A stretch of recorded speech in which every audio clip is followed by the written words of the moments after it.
Hello everybody, we hope you have been enjoying Seeker Week because we are here to close it out with the history of the Seeker class. In this video, we are going to look through the player cards of the Seeker class and all the campaigns, and just see how the Seeker class has evolved, what its identity has been throughout the whole game, and where it is today. Yeah, its identity is basically just like, I'm good. Yeah, Seeker is like a shark, right? Yeah. Like, what's changed about this in 350 million years? Like, It's size, I guess. Yeah, it doesn't need to, it's already like the perfect. It's already a perfect killing machine. Yeah. But we'll also poke at some of the other archetypes that have seen how those archetypes evolve. But really, this is going to come down to, we're going to try not to say it like so much, but just like, Seeker get clues good, and getting clues is how you win the game. So by its very nature, They're good at winning.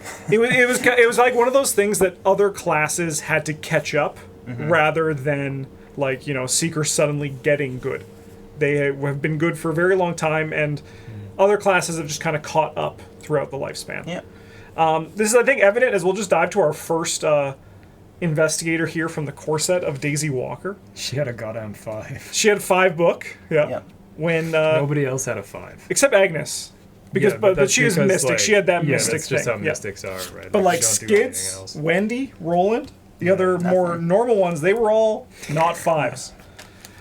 This also addition, she also just had an extra action for her ability. That was like a lot of the things for like a lot of this was kind of just like built down into extra actions, or like being able to get more efficiency for your test in the form of Wendy, right? But like Roland, get a clue. Skids, literally pay for an action. Agnes, you deal damage, which is like, It's and not at that time it was like an action, but like if you're killing like a rats are. What are you doing, buddy? You okay? Has to make this video about him. He's like, They're not paying enough attention to me. oh, that was funny. Oh, Russ, Yeah. you are drunk. Most investigator Yo. actions can be broken down to like a conditional action, though. Yes, yeah. So Yeah. But I mean, like, this was like one of those things with like hers was like also came with Old Book of Lore, which we're going to get to, Yeah. where it was just like really good to just find the cards that you want, because your cards were also just inherently very powerful. and that was really important when you were playing with just the core set, because you only had a couple of cards. It wasn't important for you as Daisy. It was really important for helping your Rolands or your Skids or whatever player find their machete. Yeah, Yes, there just was yeah. not that redundancy there in card effects for the Yeah. other. Like, I mean, there wasn't that redundancy in card effects for yellow either, but it didn't matter because they were all just kind of good. Yeah. But for everybody else, there was something that you were like, do I get to play the game with this? Or do I not get to play the game with this? Because if I'm not playing the game with this card, I don't do anything. Yeah. Yeah. Just kind of cruising around trying to find the card. Yeah. Yeah. No, Daisy, like, her, she wasn't, we didn't consider her to be super powerful when she first came out. Like, we didn't appreciate how strong, I think we didn't appreciate how strong a lot of the Seeker cards in the core set were exactly. That's definitely true. And Daisy was a little bit underwhelming, I guess, when she first came out, because you only had Old Book of Lore, and then you could put experience into getting Encyclopedia. And even in the next couple expansions, it wasn't until we didn't get like a really strong tome, I don't think, until Forgotten Age, which was the it's the 5 experience one, not the Eldon Shards. The Codic manuscripts. Yeah, the Noctic manuscripts. Yeah. So like she She was basically Didn't just like stand out a 5 lot. book and found cards, yeah, which was good. and you had access to purple cards too, which was really good with because she got level 2 Ward of Protection. Yes. Yeah. That was really nice. But yeah, she was kind of just a book shroud machine. Yes. The Necronomicon was annoying. Her tote bag basically amounted to either symbols for a test or a counter to the Necronomicon, and that was kind of it. I think a big thing too was just that when you just had core set and you played Knight of the Zealot, combat felt a lot more important than it did later on. It is, right? Like, it was like, we had to kill the Ghoul Priest, you had the Midnight Mass cultists that you had to deal with, you had all the acolytes that you just needed to, like, take advantage of. So, while winning the game with Seekers was very, like, they were a huge part of that, it didn't feel as impactful because you were just like, I'm gonna book V Shroud and get these clues, right? I get the clues so that we can spawn the guy. Yes, yeah.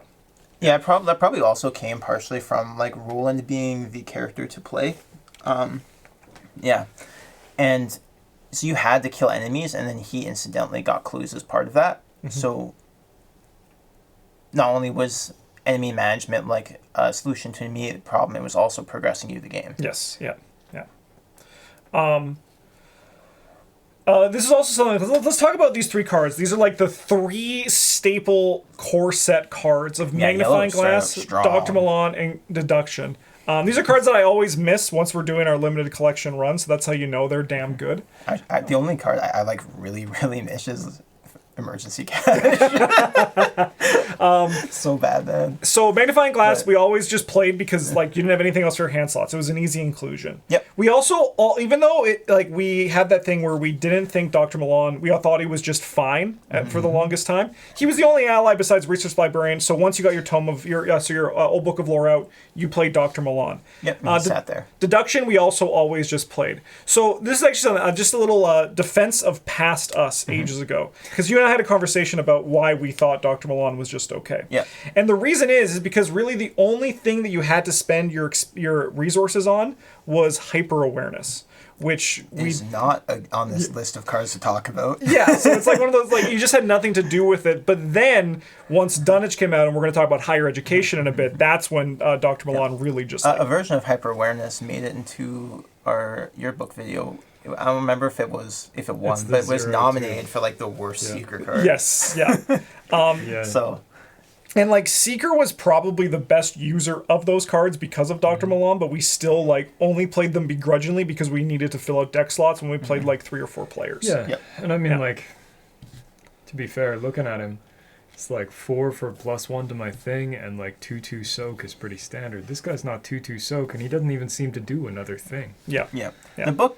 The book probably also wasn't super important. You didn't use book for much besides investigating. Days already had 5. Yeah, You're you rolling could around get with to your 6, magnifying you could get to glass. 7. Yeah. You probably have 6 because Yeah, you're you probably also- not with 7 because you have your old book of lore, right? But Well, maybe. I mean, like, you might have an encyclopedia and be testing at 8. It's that true. would be cool too. Yeah. Yeah. possible. Deduction we always knew was good, though, just Yes. because, like Vicious Blow, it was just yeah. more game winning. Yeah. Get Yeah. more of the thing you're doing. Yeah. Good job, Les. We talked about Old Book of Lore as with Daisy, just to go with this one. This was just like, at the point when this core set just came out, and actually I think for the majority of the time, until we saw Mandy Thompson come out in Dream Eaters, was kind of just like the Okay, Daisy but card. don't just, It like, was, jump yeah, on no one each other, else- but- For any of the other Seekers, they're either doing their own thing. Like Rex was so efficient, it was you were like griefing your team to use this and him. Yeah, like it's not a lie. Yeah. Yeah. Like Minty true. Phan was more skill focused, so you didn't need the. You could play support, and it wasn't as bad in her, but it's still you would rather spend those slots on like skill cards Yeah. for your teammates, and then Ursula didn't do this. She needed her actions to do other things like moving. Yeah. Well, yeah, only all the time. Yeah, only every turn. And then So- also with it was Research Librarian, who was nice because like with a small collection with Daisy, you kind of wanted to find her. This was like we considered to be her signature card because her tote bag didn't really do anything, right? So like being able to find that made Daisy a lot more enjoyable to play because you got to do Yeah. that. Yeah. Yeah, your tote bag pretty much just like blanked part of your weakness. Yes. That's Yeah. what it did. Yeah. No, Research Librarian, I still think is. It wasn't at the time, but I think now is arguably the strongest card to come out of the core set. Like Cryptic Research is insanely good. Dr. Milan, Untabooed is extremely good, but he is tabooed, so you know. Yeah. Yeah, I think if this guy were to exist today, he would not search your entire deck. He'd search like the top 12 or something like that to find a tome. Yeah. Yeah. On one hand, it is nice for some investigators who have like book signatures, tome signatures, like Norman, to be able to fish those out and effectively play with them, like play around with them. Yeah. And it's nice to build sort of a toolboxy deck, which feels very yellow and support. You're like, oh, I have all these niche answers to things, and then this is a way for me to go Yeah. get them. But it is just, it's so good It's so good. Yes. to be able to just like find your 5 Yeah, XP even- tome or whatever. Yeah, because that's the problem. Like, it's as the tomes got stronger, this guy gets stronger, right? Yeah. And like, it always feels reasonable, as you said, to do it with a signature. But then as soon as like it's like, I'll find my prophesy profana, you know, Yeah, like, turn 1 every game, and everyone's like, yeah, yeah, Yeah, even playing this guy in like Mandy, at the beginning as like 2 mana 1/1 soak that like blanks my weakness. Yes. Yeah. Still extremely like, good. That was still real good. Yes. Even playing him like on later turns where you're like, which one of the when I search my deck effects do I want to proc? Mm-hmm. I'll just pick. Yeah, and also draw 2 cards. Yeah. Yeah. And then do another thing. Yeah. And also this guy's so going one. He's so good. Yeah. He's quite strong. He's quite strong. Oh, sorry, I actually do this one. And then we also had Cryptic Research. This was like our big, splashy, high experience Seeker card that was in the core set. I still think this card is very playable. It's just not exciting, right? Like, still. This card isn't exciting, but I also think this card is like borderline broken. A lot of the like hand size loop Yeah. engines rely on this being fast and just drawing through your deck again. And Yeah. it's so good. It's like Amanda Sharp, who we're going to talk about. She has all 2s. She's bad. We all know this. But when you get this, her 2s, they feel like 4s. So it's like... That's Wow. like almost good. but it is true. Like I do think so. Like I think we played this card when it first came out because card draw was good. But I think this card has also just gotten better as the card pool has gotten better Yeah. too. And these days this card is very lightning gun, right? Yes. Like, is it good? Yeah, sure, I guess. But don't you want to buy the new hotness instead? Yeah. Yeah. Definitely. It is only as good as the cards you're drawing, and it's only really degenerate when you're trying to make it. If you're just throwing it into a deck, it's just really good. Yeah. But if you're So- trying to like be busted, it's a very good tool for that. But yeah, it's Yeah. also just like it's Super boring. It's just boring. Yeah, it's just like not. I get excited about it. I mean, I do too. But I'm talking like from like the general like Yeah, it's not a sentiment of shotgun or like a lightning gun. Yeah. It's no like.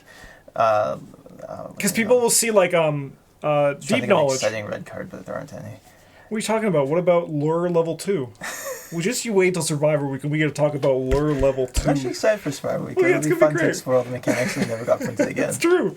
There's a lot of them. But like yeah, like people can look at like deep knowledge, which we're going to also talk about later in this video. But like no action is a very good. Yeah, Good like no thing. action is good, but it's not Yeah. worth 4 XP. Yeah. Probably. Yeah. On the neutral side, we had Perception and Flashlight, just 2 tools that helped boost up Seeker Only consistency. one of those is a tool. Sorry, one tool and one practice skill that helped boost up Seeker consistency. I think this was also part of why Seeker was so strong in the early days, was really Flashlight, in that you had access to 2 hand between that and magnifying glass. It was very easy to find to get your like setup Yes. to get clues. Yeah. And perception is it's perception, man. Yeah. I mean, those core set neutral skills are a lot stronger than they look. Yes. Yeah. They look very boring and like they don't do anything, but sometimes you gotta make real difficult tests. Yeah. And then they're also just like not even there. It's like just immediately replaced when you pass that difficult test. Even Yeah. if you throw it at somebody else's test. Yeah, perception isn't just here because it's the book one and Seeker's the book class. Like I mean, perception, I mean, it kind of is, yes, but it is important, and especially in the early campaigns, there's a handful of locations that have very high shroud values and only a couple of clues, and this helps you get over those. And besides, It was nice cycling through your deck to find your next flashlight or your Dr. Milan or whatever, because you have enough card draw already. And we'll see later it's a integral part of some synergy with practice makes perfect. it's still just kind of a good card. Yes. Yeah. Yes. Yeah. Arguably, all of them could have had guts listed as like Yeah. Also a card relevant. that is Yeah. was very impactful at the time, but I imagine for brevity's sake, it has not been done. I mean, we did say how Guts, explain how yeah. Guts was good, what, like 150 times or some Yeah, shit? it's been a long time. there's It's like been a a long lot of time. them. Yeah. You can go watch one of those videos if you want to hear about that. And we're not done yet. We'll see you once Drown City comes out to explain why Guts is good again. We will explain why Guts is good in the Mystic one, though. Yes. For sure. As for the Knight of the Zell campaign, this is kind of where you see like some tendencies that have actually kind of like changed. I have study here just as like a showcase of winning the game. Like you have to get clues to advance the game. Most I think you're going crazy, bud. I think this might be it. Or we're gonna do Smash Cut and Russ is gonna be gone. But yeah, so it's just like you have to win the game and you do that by getting clues. And study is like the perfect example of that. You have That's to how get the they- clues off of this, yeah. to advance. That's them, like, force feeding it to you. Yeah. Hunting Shadow to showcase that Seekers have to sometimes make a hard choice, like spend a clue, take a damage.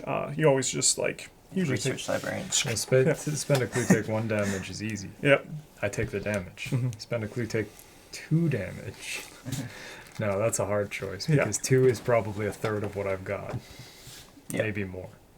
Yeah, that's a little tough. Yeah. Especially with Secret Allies not being so high on the heart side of things. They're mostly brain types. But it is true, like, Research Librarian effectively does kill half this card, which also shows, like, the power of him so when is he was Dr. there. Milan. And we honestly probably did that, too. Yeah, For sure. yeah, I mean, it's better than dying. it is. But, like, this is, like, Hunting Channel and False Lead are two cards that show up a lot. False Lead is another one that, like, again, you usually actually don't drop clues, but it shows also, like, the importance of when you're getting your clues, you want to get them efficiently, because that's kind of like what this card is telling you. If you drop them, you don't want to spend as much time picking them back up. Yeah, it's also it's kind of related to Seekers, but it's neat in the Midnight Mass scenario in that it teaches you to, like, it puts pressure on you to actually do the objective instead of just hoarding them, especially if you're someone like Roland or Wendy getting the clues. Yeah, because they have to work a bit harder for them. Yeah, and you'll just throw them away. Yeah. After Core Set, we got released to Rex Murphy in the Dunwich Legacy. The man And himself. this man... He's misprinted. He doesn't actually say what's up there, but Yeah. With the confidence of that pose, he knows he's hot shit. This was exciting because for us, Rex Murphy, we always enjoyed to see what his curse was in each game, right? Yeah. Because, like, what was... Because he was like Sometimes it near was unplayable cracked. in Yes. the other game. Yeah. with like exception of like Eldritch Horror. Yeah, In Eldritch Horror, he was like actually like kind of broken. Yeah, I mean, In as this he game, existed, he he's was like tough. also pretty broken. yeah, in Eldritch Horror, you had to get, like, there was a lot of cards that synergized with him. You had to get one of them. Yeah, But, but like, also when you started did, with one of them. Yeah. So Yeah. whatever. And like the Arkham Second Edition one, literally unplayable. Not literally, but he's really Sorry, bad. figuratively He's really unplayable. tough. really get really close to being actually He's like unplayable. not Yeah. good. But when he came out in this game, we were all like, wow, this guy seems pretty good, right? Yeah. Like, because this is when, your magnifying glasses, you didn't have to hold a book, so you could hold 2 magnifying glasses, get up to 6. You have Dr. Milan get you to Same 7. time. And, like, now we're like, okay, we're starting to see, like, the power of all these things coming together, because now there's, like, a payoff for even just more. Because, like, Daisy had high book, and she won the game by getting clues. But Rex could have high book and win the game even faster, which means, less Twice time trying as to fast. lose. Yes. Which is actually insane when you think about it. He did eventually, as most people know, get taboo to be limit once per turn, which That's is the like, way you should play him. yes, Yeah, you definitely like even if you're not playing with the taboo, You should like play that way. yeah. don't do that. Don't do that to your friends. Don't do that to yourself. Unless you hate them, you just want to like. I mean, it's kind of funny and for like Unless a you're couple struggling scenarios to with like something. to really just feed it Yeah. to the game, but yeah, like if you've been struggling to win a campaign, dude, yeah, bring this guy out. Yeah, yeah, Play him as printed. Yeah. Do it. yeah. You'll win. You will win. Unless you like forget to put book symbols in your deck or something. yeah, Yeah, yeah. Because with this one, they had he's very strong. you had perception and like flashlight as good things to use, magnifying glass, Dr. Milan, but you also had a little friend that we would like to call higher education. This card was insanely good. Do we actually when it get to came out. call a It's still- yeah, it's journalism still very degree good. Higher education, is that a thing? Pardon? Is a journalism degree actually like higher No. education? No. It's a okay. fake. Yeah, it's Like- yeah. I mean, yeah, okay, I get it. It's like accredited education. You're like, you don't need to. Yeah. We don't need to get into that. This is a part of our very first engine that was like Yes. really efficient, and boy was it efficient, which comprised of Rex and higher education and Dr. Yeah, Milan. Imagine that. 2 cards. Just actually only 2 cards because Rex is always there for this engine. Yeah. Yeah. And that's actually always there too. Yeah, one you have card. to find your Dr. One Yeah. card. You Yeah, have to one find card. one yeah. card. If only there's some way you could draw lots of cards or look through your deck to find it or Yeah. something. Anyway, how it worked, only. you'd investigate and you put money into your higher education, and then you get a bunch of book, and you succeed by at least 2, and you would get $1 back with Dr. Milan, and then you'd get 2 clues of Rex, and then you could use your $1 to pay for your higher education for the next investigate, and then you'd get 2 more clues, and you get your $1 back. And if you're playing like 3 or 4 players and you're on a location with 6 to 8 clues and 3 actions, you have like emptied that or nearly It's emptied gone. that location. Yeah. And you're like Dexter Drake. Yeah. 4 cycles too early. Yeah. Yeah, and this has the restriction of you have to have 5 cards in your hand, but That's you not a real thing. yeah, That's not a the problem. only cards It's that all- you're playing are As skills. previously You visited, have no if money. only there was Yeah. a way for You you to spend draw one a book. bunch of cards. Yeah. Yeah. That was also in this color, so you didn't have to work to find it. Yeah, not to mention this also unlocked the value of us, because we didn't have it in the core set slot because it wasn't relevant immediately. It evolved over time, but the magnifying glass level 1. we now saw, oh, this is why we There might was a want to bounce reason, this back yeah. to our hand to get our hand size up to the threshold of hitting higher education. Higher education also quite It's also conveniently, guts. yeah, it's also guts. Yeah, Yes, it's also defensive, which is So also that's Like insane. the good pretty fucking defensive cool. stats. Yeah. This was it's a story I've told before on the channel, but it's just the power of higher education. I played with Mitchell for the first time, and immediately in the upgrades he was going through, he saw higher education. He's like, this card seems insane. Just first time playing it, just immediately was like, and it's the value is just like so there. Yeah. Yeah. Yeah. And this is also because there was nothing to spend your resources on. Like I said before, it was like hyper awareness. Now you have something amazing to spend your resources on, which is like Yeah. very Winning good. and Yeah, there not dying. also is like if you are not spending your resources to play the cards from your hand, having 5 cards in your hand Yep. is very easy. So Yep. then you have resources to pay for the higher education because you're not using them to play the cards from your hand. Yeah. Yeah, and they don't have any money to play the cards in your hand anymore. Wow. That's true. Yeah, it's so higher education was tabooed, tabooed a little bit less, and then recently removed. It was just chained, right? It was chained, yeah, Yeah. chained. Yeah, it wasn't like No, it wasn't They mutated. didn't, Yeah, they didn't, just they didn't changed it. change what it did. They just increased the XP Yeah. cost. made I it so it was more of an investment to actually try to do the thing. I think overall, higher education is still great and playable in the decks you want it. I think resources are now, there's a lot more things to spend them on, so you kind of have to make a decision on what you're doing. But when in Dunwich Legacy and Rex, if you have not experienced it, it's crazy. is. Yeah. Yeah. Yeah, and I mean, like, it only gets crazier the larger your collection gets, because you're like, lucky cigarette case? Yep. Cool, so I can just throw 2, I don't even need money, I can just throw 2 pipped Yeah. Like, cards I from my hand at the test, and then I'll pass by 2 and get the card back. I think, like, realistically, if you're playing with the current taboo, you probably need, like, 6 sets until that starts to get outpaced. Yeah. Right. Man, Rex was so good. He made Opportunist 0 look almost playable. Oh, yeah. Yeah. It did.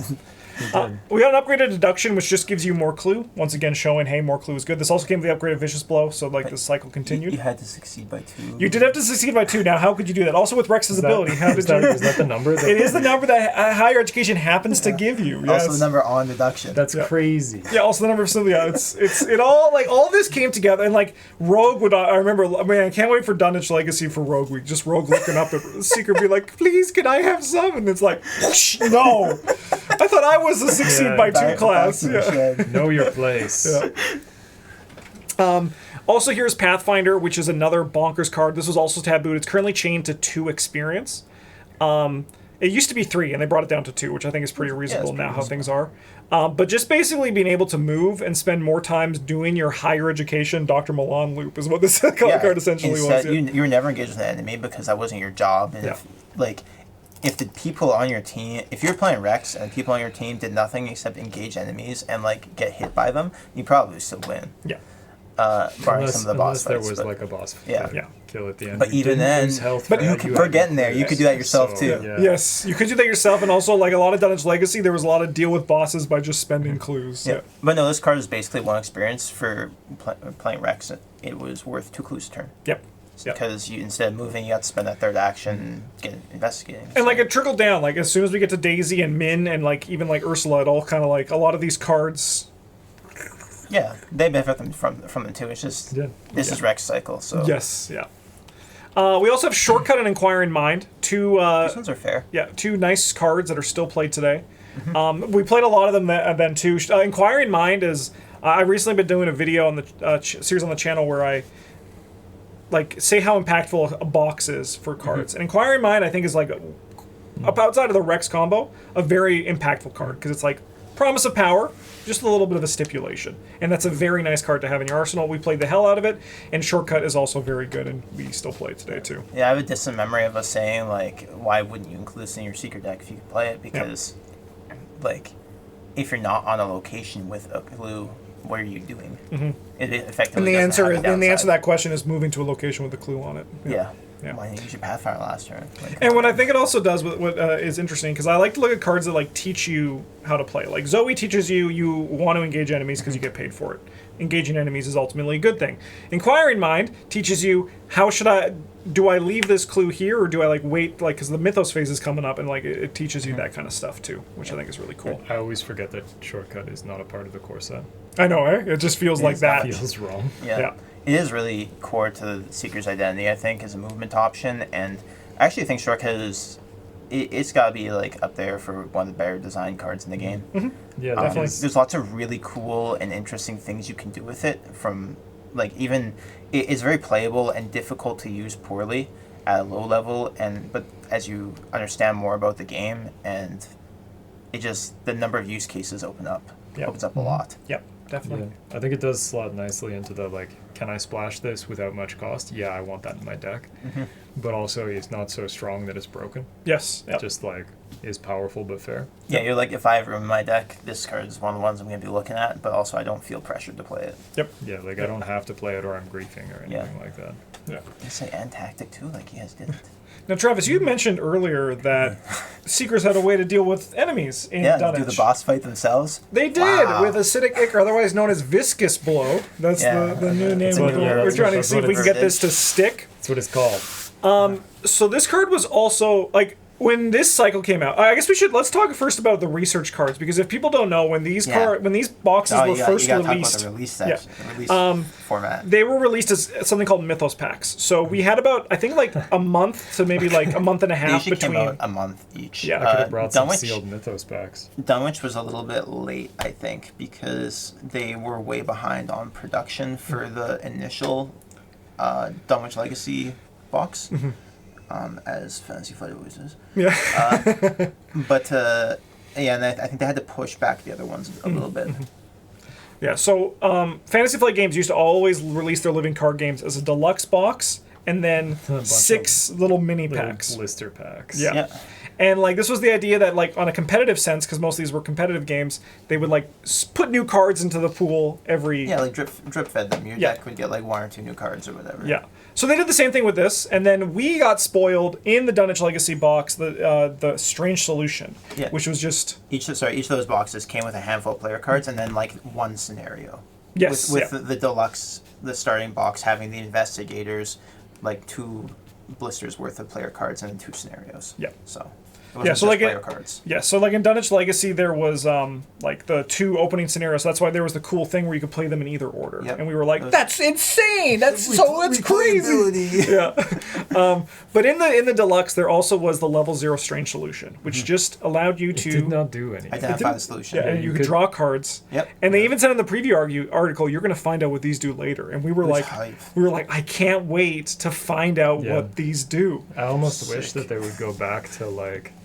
You get the unidentified version in the investigator box, and then you get the identified ones in the campaign box. Just like it would be a little bit more. Hate that. They would. They don't know what's good for them.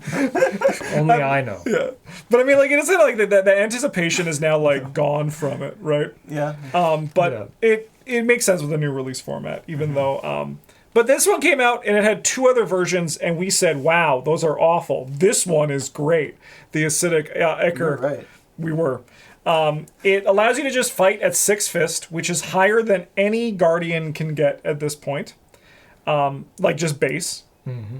Yeah, without a lightning gun. Yeah, that's the highest you can get. Yeah. And you also get to deal 3 damage, which is really good. It's also better than most Guardian weapons, except for the lightning gun. And while there is like...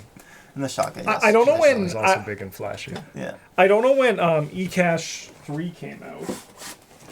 But there were also lots of... There isn't an eCash 3, isn't it like 2 and 4? It is 2... No, it's 3. It came out on Carcosa. Oh, okay.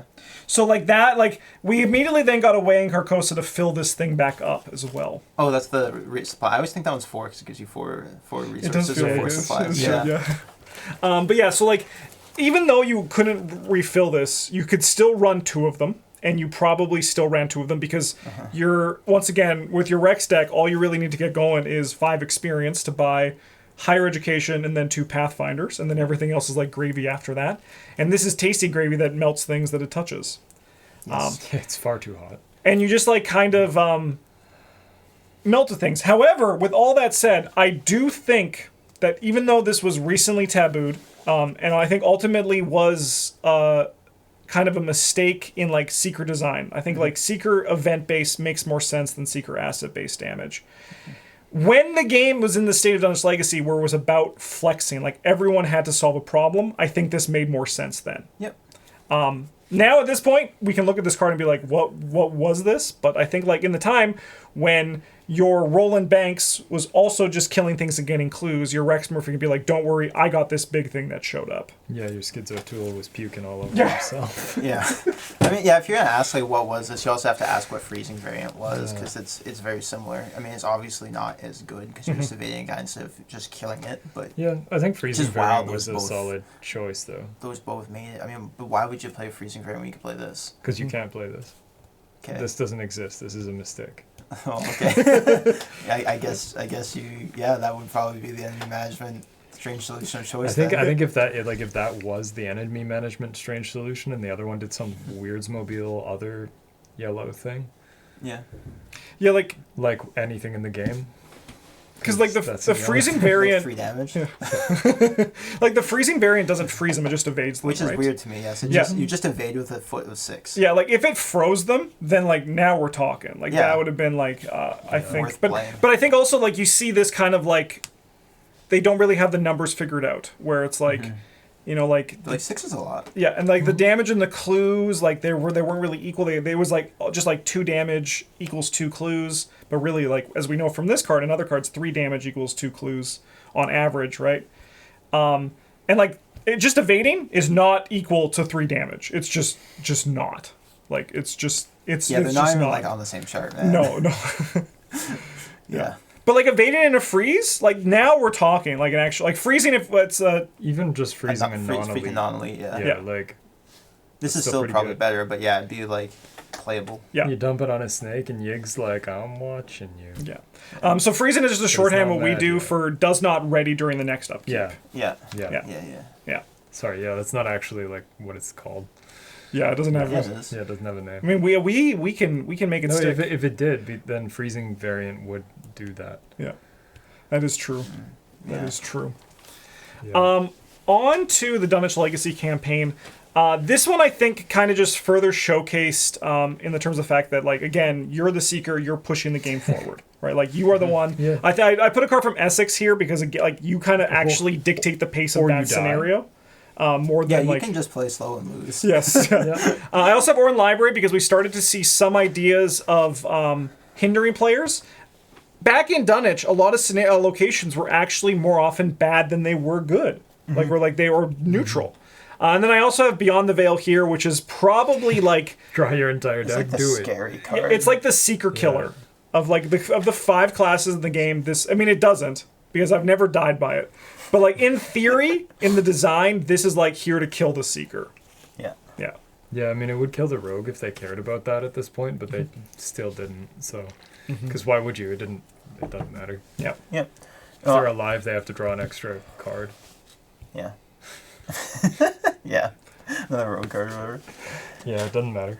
I think that some of the game mechanics between Dunwich and Scavana had a little bit to Carcosa, and then there's a handful of things in the Devour Below, like the campaigns for those 3, probably contribute a little bit to some people's fatigue of Seekers and the feeling Yes. that you had to run one Yeah. because there were a non-zero amount of locations or game mechanics that punished you for not being able to make a book test.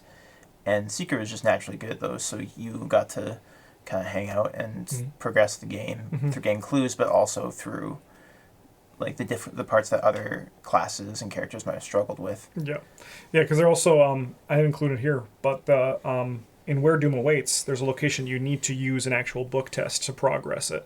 So again, Dunwich in the design sensibilities was that the idea is that you scrap together as a group of flexes, but it's easier to just be Daisy or Rex and just pass those tests for everybody and just go through it. So yeah, they felt very necessary. Yeah, I think the game was more interesting that way. I do too. I've been along. I've been saying that for a while. It's a shame that people were so negative about it, so vocally negative about those kind of mechanics. But All right. anyway, I mean, I think some. No, this is. I'm not gonna. a different video. On, Okay. Yeah, that's on to not this video. Carcosa, It's not what where we're we doing are today. introduced to Minh, Phan. And it's actually kind of like, so this game has been in our lives for a long time. But before this, Eldritch Horror and Arkham Horror 2nd Edition were in our lives for a very long time. And while we fell in love with these characters, the one thing I really appreciate about this game was just like giving such a... Because like Arkham Second Edition and Eldritch, they're fun games, but they're not like mechanically deep in the way that this game can. Yeah, you have to like kind of make your own fun a little bit with them. But like this one, like it paints such a good story, and just like this Minh is this support thing was great. What do you mean? You gotta make up like stories about George Barnaby killing himself in Antarctica over and over again. Yeah, and Charlie Kane being a vampire. Yeah, like yeah, you do. No, they did do quite a good job mechanically translating the existing characters into this game. For most of them, there were a couple designs that they understandably abandoned. A couple of them, like maybe Hank, that they could have done a better job on. But I'm appreciative them trying something new. Like Rex's curse is a good iteration of his curse. Yes. It feels like a curse without being backbreaking. Yeah. Look back to that. Yeah, it's like a curse because it feels like you're actually cursed while you're playing the game. Yeah, Like you, the player, are cursed because you have to repeat So the you're same for playing Rex. Yeah. the same action over and over. Yeah, and and over. Daisy likes books, so that's really good. But yeah, and then Phan, she's the secretary, right? That's her little title thing. Yeah. Yeah. Yeah, she always in Second and Eldritch, she would like She be made effectively tied the hip to gooder. someone. Yeah. Yeah. She And- made whoever was at her location gooder. Yeah, you were like hard support. Yeah. Yeah. And she moved away from that a little bit in this game. But Yeah, you can support yourself. Yeah. you support yourself. You can still support other people quite well though, and you also like let them help themselves. Yes. Which is a really nice way of both making Minh independent and also retaining that sort of supporting role that she had in the previous games. Yeah. So like momentary throwback here.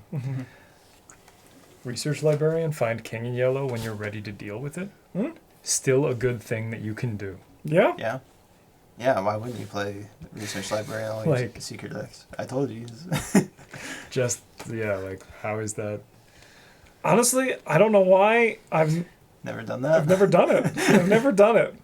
But it is true. Like just being able to grab it when you're ready for it You is. sit there with your two inquiring minds in your hand, you're like, well, this is a Yeah, turn. right. Yeah, well, There's a inquiring clue here. mind. Yeah, your inquiring mind, and then your analysis. If Yeah. you get that too, once you get that, it's. Yep. It's not like there aren't other good, like, you can roll around with your Dream Diary, which is already a card that Minh wants to play. Yep. These are all cards we're talking about in the future. But when Minh came out, she was still very viable. Yep. She was very fun to play. She ate a great shotgun shell from Mark Harrigan, or just a bullet shell. It was just a normal bullet. It's just a normal bullet. from Yeah. It's just like Yep. it was just like a series. It was of like bullets. three of them. Yeah. For Being me, quite generous. Minh was my first favorite investigator. Yes. Because I loved skills. She says the word skill on her. I also loved the idea of just being a support for the team while still contributing. So like that was like my first like wow, that was really cool. So I have fond memory. Like I think while she's not like in my top 5 anymore, I do still really enjoy playing Minh. Yeah, I think that her niche has kind of fallen off a little bit. I think she was very well positioned when she came out, especially with like the amount of cards that had just a pile of symbols on them, especially in low-level Survivor. And then you also had cards like Barricade, where they all effectively turned into unexpected courages. Yes. That was very strong. Like back in those days, Survivor didn't get cards that were higher than level 3, so Survivor 1, like 0 to 2, Was like the card pretty pool. much the entire Survivor card pool. Still remember Yeah. that too. Yeah. Vescue decks. So Yeah. very strong color pie that she had access to. Yes, definitely. Yep. We had no other investigators who could play Seeker cards from this expansion, just her. Yeah, like just like Flat Seeker. Yeah, we don't talk about Lola. No. And then Yeah, we're probably Mark never actually can going to play talk shortcuts, so about. he's like We're probably actually an never going to talk honor. about Lola. No, we're not. There's going to be. Just bad news. There's no neutral week. I'm sorry. There's not going to be. So if we get like 3 or 4 more, If we do in like 2029, Yeah, then we'll yeah, talk right, about it. like- Yeah. Yeah, we need a couple. Yeah, assuming I haven't been crushed by a piano by then. All right, on to some notable cards here from Carcosa. We got Archaic Glyphs Guiding Stone. This was the researchable card in this expansion. This cycle, rather. And this is a very powerful thing, where we're seeing kind of a similar trend here, which is for every 2 points you succeed by is worth a clue. Oh, I thought you were gonna say how there's like one good card, one good for the That is the second, yeah, that's the second trend as well. one good one and then a pile of trash. And then Yeah. the other ones too, yeah. I shouldn't say a pile of trash. The other ones are very like they're good. It is It's kind of just funny, not like how it good. took them like to find the right balance between the 3 upgraded versions. But I think also with like with respect, I don't with respect and also with disrespect. This is like it's all just neutral. This statement here, but like I think they didn't really expect clues to be such an important thing in the Clue game. Yeah. Like, yeah, I mean, it is kind of weird when you think about, like, when they're designing those cards and I'm looking at them and they're like, just evading at 6 versus doing 3 damage to an enemy. Or between the archaic list, there's like, the other one evades an enemy for each 2 points you succeed by, right? you put a gun to my head and ask me what it is, I'm probably dead. So I think there's one of them that lets you play an asset. One of them definitely. I think that's the return to one. But there's definitely like... Yeah, the other one's definitely evade. Automatically evade and engage an enemy. That's what it's just an investigate. If you succeed, automatically evade. Yeah. But it's like, how often do you think... I mean, it's not one that's a little more reasonable, but how often do you think your Seeker is going to be engaged with enemies? You know? Yeah. And I mean... That does kind of call back to they expected everyone to be a little bit of a generalist and then giving... That's a good way to give Seekers an out to enemies to a certain extent. And I think that was also a product of the earlier design seemingly being more focused on solo play. And that seems to be something that has been mostly abandoned. Yeah. Yeah, they still...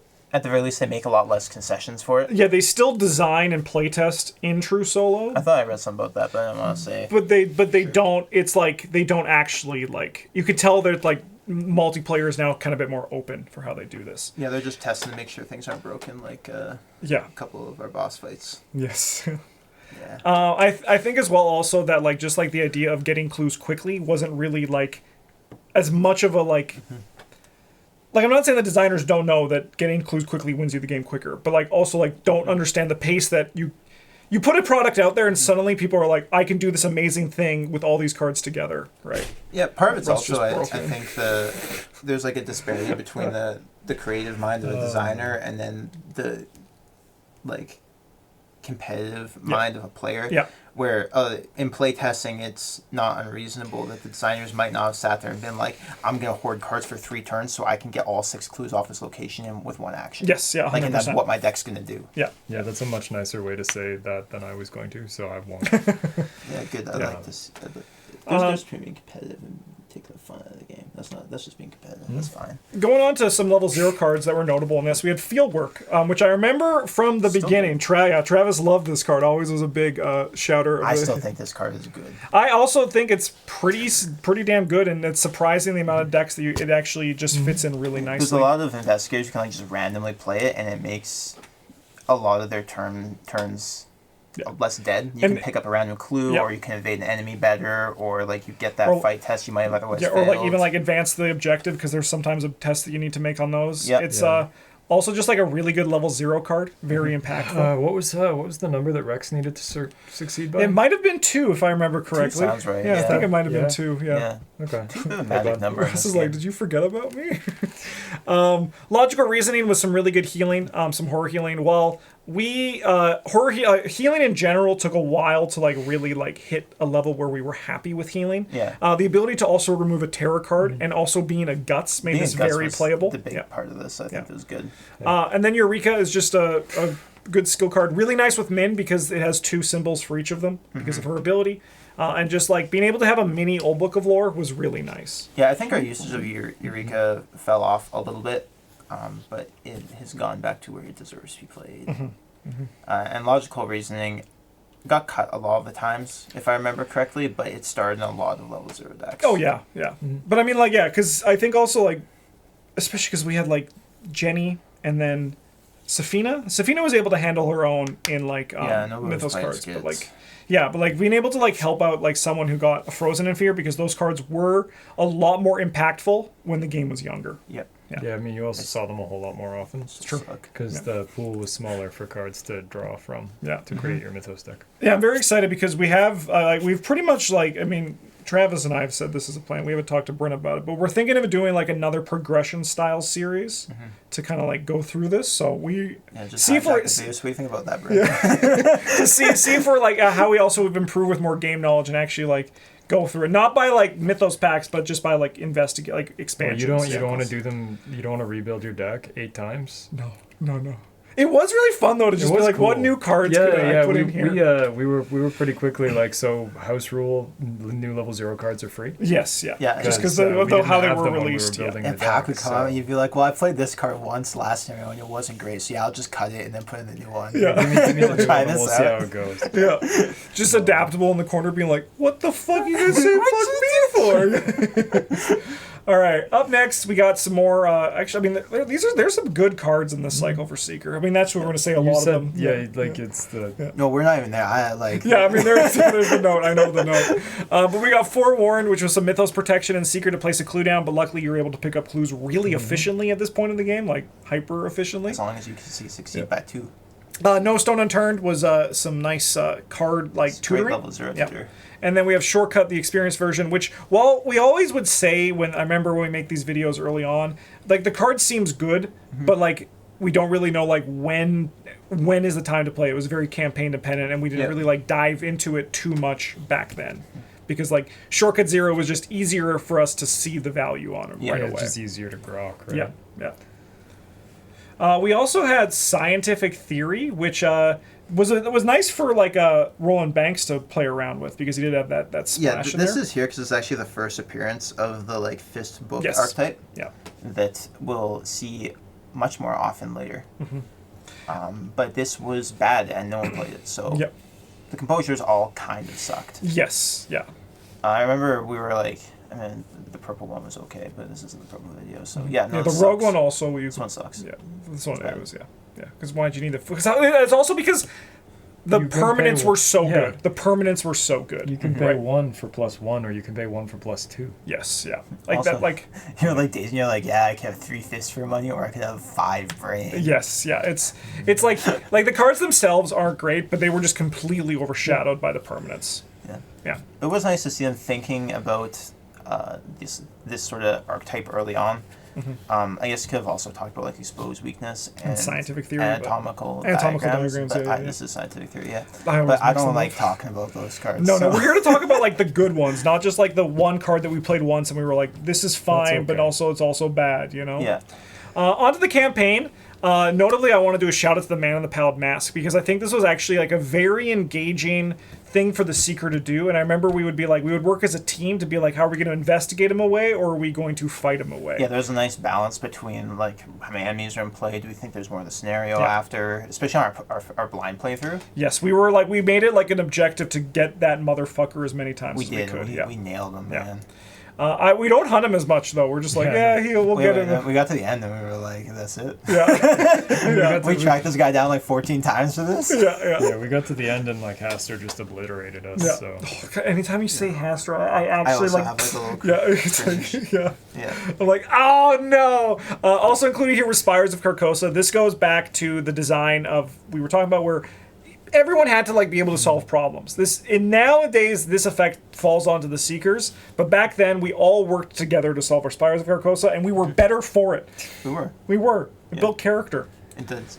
yeah, I mean, I think this is also a much better way to be like, hey, everyone should be able to do this because Yes. it doesn't prohibit you from advancing the game. It just makes it harder. And everyone who complains about it too, the Doom is all the time. Spires of Carcosa shows up.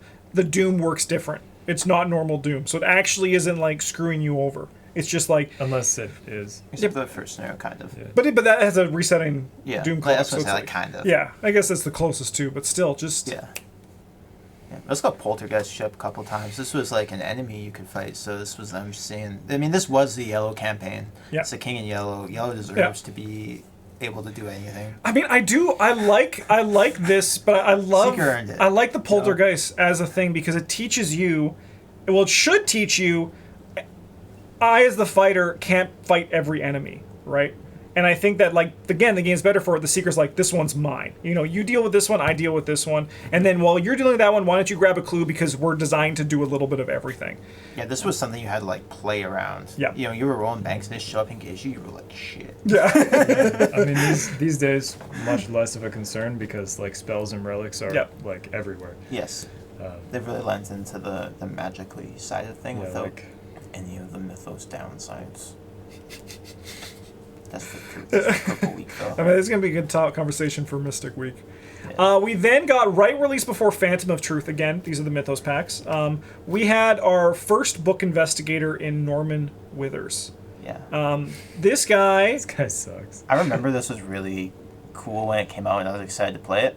I remember I built a deck trying to use Split the Angle with like scrying, and I think it wasn't right when he came out. I might have waited a little bit. No, because it was Forgotten Age. Because you saved me from a doomed. Yeah, that's what yeah, you made yeah. You. That's what you. You were like, I will keep you Yeah, alive. anyway, it was horrible. It might be better now because there's a lot better deck manipulation options than like scrying, but yeah, it wasn't true. great back then. Yeah. Yeah, Book Norman. Book Norman. There's no. He is more mystic. We're going to talk more in detail when we get to there. But like He had really cool deck building for the time though. Kind of like it was a we were little bit of like wow. that's cool, and it took a long. As you can see, this was like this was like middle of Carcosa, and it was years until Edge of the Earth came out, and we actually saw the rest of this cycle. Yeah, Phantom of Truth is scenario 5. 4. No, It's 5. It's 5. Yeah, it's 'cause 4's 4. the Yeah, it was the release. Yeah, Yeah. the third The Mythos pack. Yeah. Fourth All right. Mythos pack, After that, we also had a parallel Roland Banks. We talked about mostly in the Guardian thing, but This is also really exciting because he's playable now. yes. It also leans more into the Seeker side of him, which is Yeah. good. And then we also had the Carolyn Fern, new investigator. She had the Seeker. She could play up to 15 Seeker cards, Yeah, Seeker and or Mystic. which means that she's kind of like her deck building, and then also Vincent's CM leader. They're like tricolor in like a really cool way. Yep. And she feels very Seeker because a lot of the time people are just going to end up holding like when she came out Two magnifying magnifying glasses. She also was really good in Path to Carcosa because of the horror of that scenario that campaign dealt. Yeah. Yeah. Yeah. We then moved on to the Forgotten Age. And if you notice us talking less about the cards as we get closer to present day, it's just the very nature of there being less time with the cards. It's just like how it works. Like Yeah, also sometimes we've been talking for 2.5 hours and we're tired. Some of them are also just less interesting. we haven't got to the slideshow I mean, change, and we're almost an hour in. Yeah, Yeah. like don't Right, really right, want to right. get don't want to get too in depth into what Carolyn can and cannot do because we'll be here for a year. Yeah. Oh, I was referring to Ursula. But Yeah. Ursula was our secret investigator from the Forgotten Age, and she she can was. play seeker cards 0 to 5 She can. I think this is the only like Seeker that Bryn has played. and no other Like cards. voluntarily. I think so. Yeah. Yeah. 100%. Bryn really liked Ursula when she came out. Yeah, that's 'cause- you were that's there with 'cause- your that's 'cause friendship it- bracelets. yeah, That's it's- actually, you know what, we can hold off on that because that's what the next slide is. Or Two, not yeah. the next one, 2 after. It's just for you to talk about that. So Yeah, but Ursula Down, I think, kind of showcased further enhanced the idea that Seekers are going to be moving, they're going to be getting clues, and they also can do basically everything but punch, right? Like, this is kind of like the Seeker they're- stat line, yeah. They moved away from being like the investigating class to the not punch class. Yes, yeah. Also in this one, we had Finn Edwards. He can play 5 Seeker cards, but I'll be damned, this MFer feels like a Seeker in a lot of builds that you do. Like, his stat line is very good for it. Finn is actually an incredible investigator design. He can do like anything. Yes. He plays flex. He plays monster fighter. He plays investigator. He can't make book tests or brain tests. You're right, Bryn. His conditional action of being able to evade things seems not so useful. But even in It's Seeker free. decks, it's like Yeah. Well, the reality is evading, like, this is kind of like when my perspective of evading changed. We're going to go into greater detail in the Rogue video, obviously. But the thing that made evading suck was that you had to spend an action to do it. This meant you didn't have to. And you could just, then move away and do other things. Yeah. You don't get into an evade lock. Yeah. And Finn was, like, the way out of yeah, that. it was really nice when you had 3 players and you all drew an enemy, and then he could evade all 3 of them and still move. Yeah. That was a magic number for You us. could evade 4 of them and then shortcut. Yeah, yeah. You had You could. options. Do all kinds of stuff. This guy can do anything except play all in. That's true. That You is- cannot do that, and we know that now. Yeah, we do. Yeah. Yeah. Yeah. Yeah, I cheated a little bit. Bryn, this was what you played in your Ursula deck. Yeah. The friendship Yeah, bracelets. Dr. Ellie Horowitz holds a relic for you. This It's one. like pretty neat. This is the relic that doesn't suck. At level 0 anyway. Yeah. Yeah. So the thing about Ursula too, now that we can actually talk about Tooth of Etzli here, is that most of the relics that, even at this point in the game, are either combat focused or already in Seeker, right? So she is basically kind of just like mono Seeker for the most part. Yeah. She can get some cool things and people will be like, but actually she can do this. She's gotten Yes. a little bit more, but not much. Not much, but most of it is just like, it's still just like a Seeker 05 type thing. Yeah. She was weird. Like they also came out with the purple ceiling. Archetype here, yeah. Yeah. And one of the hand slot items was a relic, and you could play that on her. But it's also like, why? Yeah. I mean, like, it's not bad. It was something to do with your hands, but it was also Not just kind of bad. like But at the same time, like, what is the Why? best thing to do with your hands still at this point? two magnifying Two magnifying glasses. glasses. Because, like, Ursula, she had 4 book, but she didn't have a payoff like Rex did, where you got the clues. So, like, you're just doing the magnifying glasses Yeah. to just be more consistent, which is I good. mean, she's more in line with, like, Tabooed Rex, Yes. where, like, you effectively get that extra clue by not spending an action. She was really good with Pathfinder Movement, because then you, like, don't really- even spend the yeah. action to do it. Yeah, I was gonna say she is like kind of comparable to Rex. Yeah.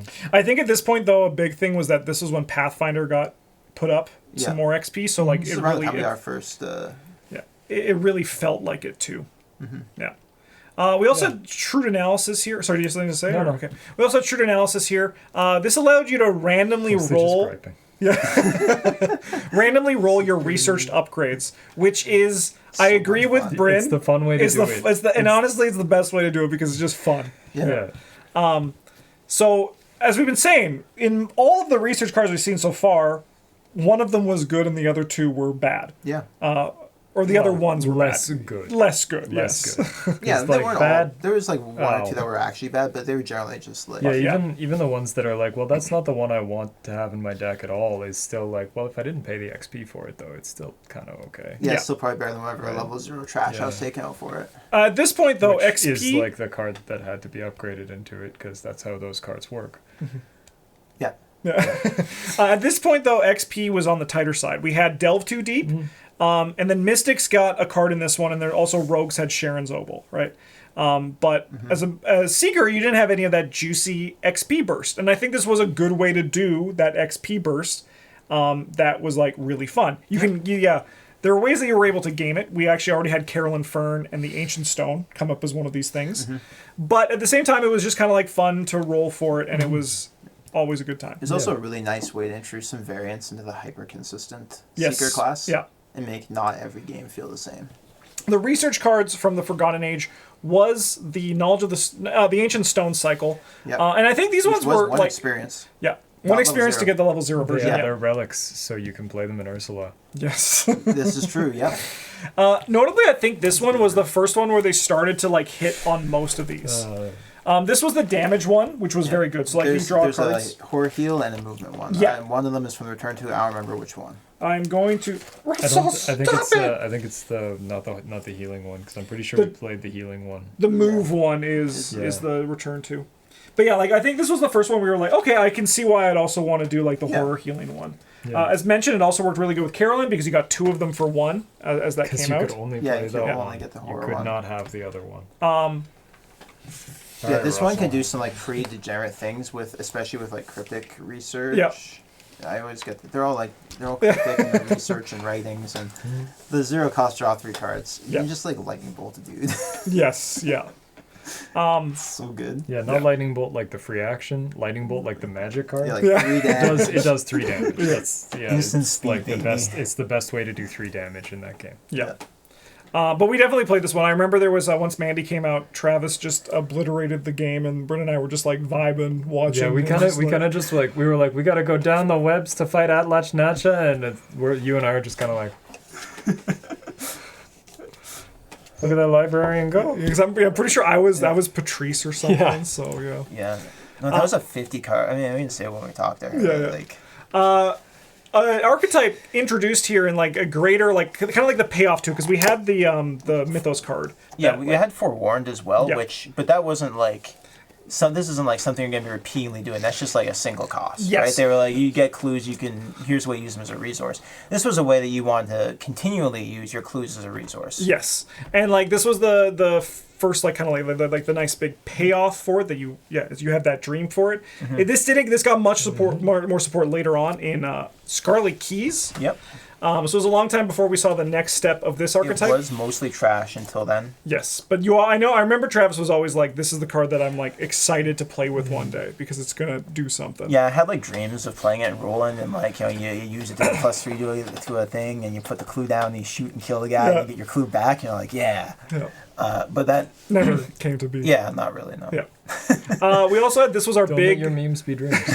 We also had this big 5 experience card, the Narcotic Manuscripts. This was this like as Travis mentioned when we were talking about Tome. Daisy ages ago was a tome that she was able to dig Relic up. for Ursula. Yeah, actually, she can't play it because it's a relic. Yeah, I know. She can play it because it's a yellow card. Yeah. Yeah. Yeah, which is like kind of messed up. I remember I have fond memories of Bryn playing the hell out of this card early Played a on. lot. Yeah, just being able to like not like just pass tests is a very nice thing. I actually think this card is probably worth a revisit to do some really gross try it stuff again. now. Yeah. No, because this card was also really nice for Seeker because you didn't really have a big flashy card until now.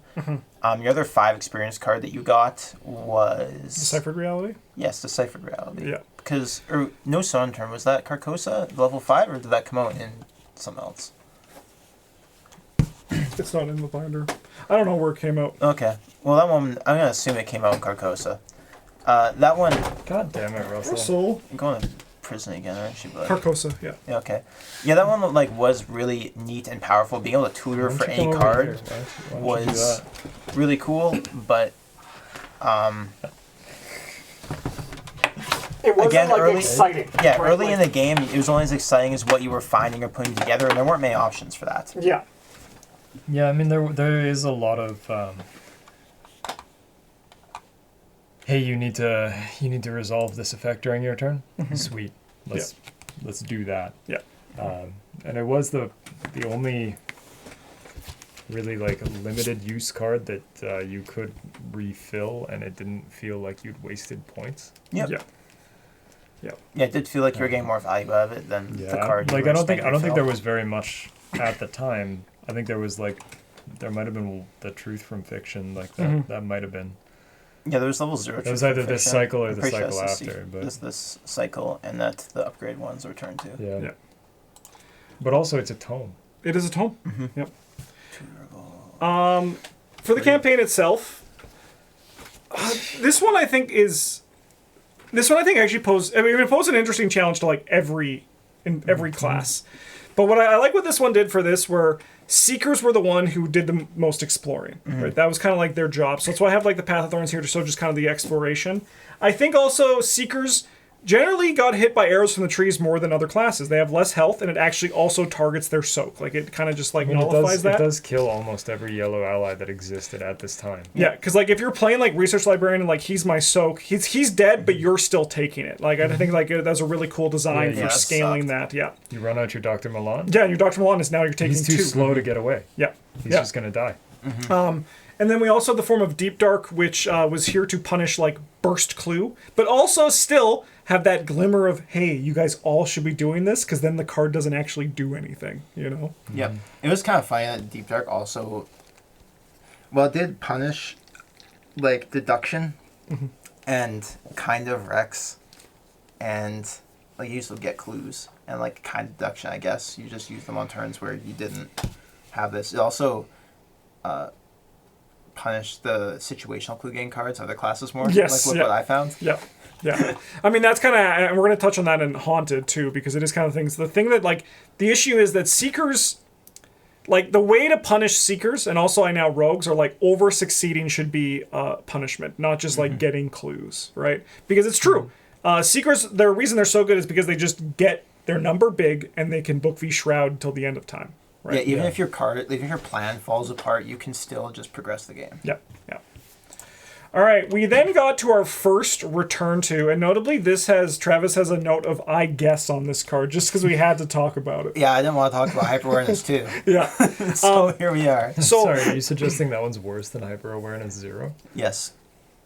That's fair. So this actually, I recorded a video for earlier for Secret Week that already came out where we talked about Hacker Min. This was kind of like the idea, and I actually do want to bring a Hacker Min deck to actually like, because we've always talked about it, that for years, Justin. and I think we gotta actually do it. Every time I'm like, oh, that seems like a fun fantasy. But the idea for this one, that's why it's a notable card. You can use it for Min.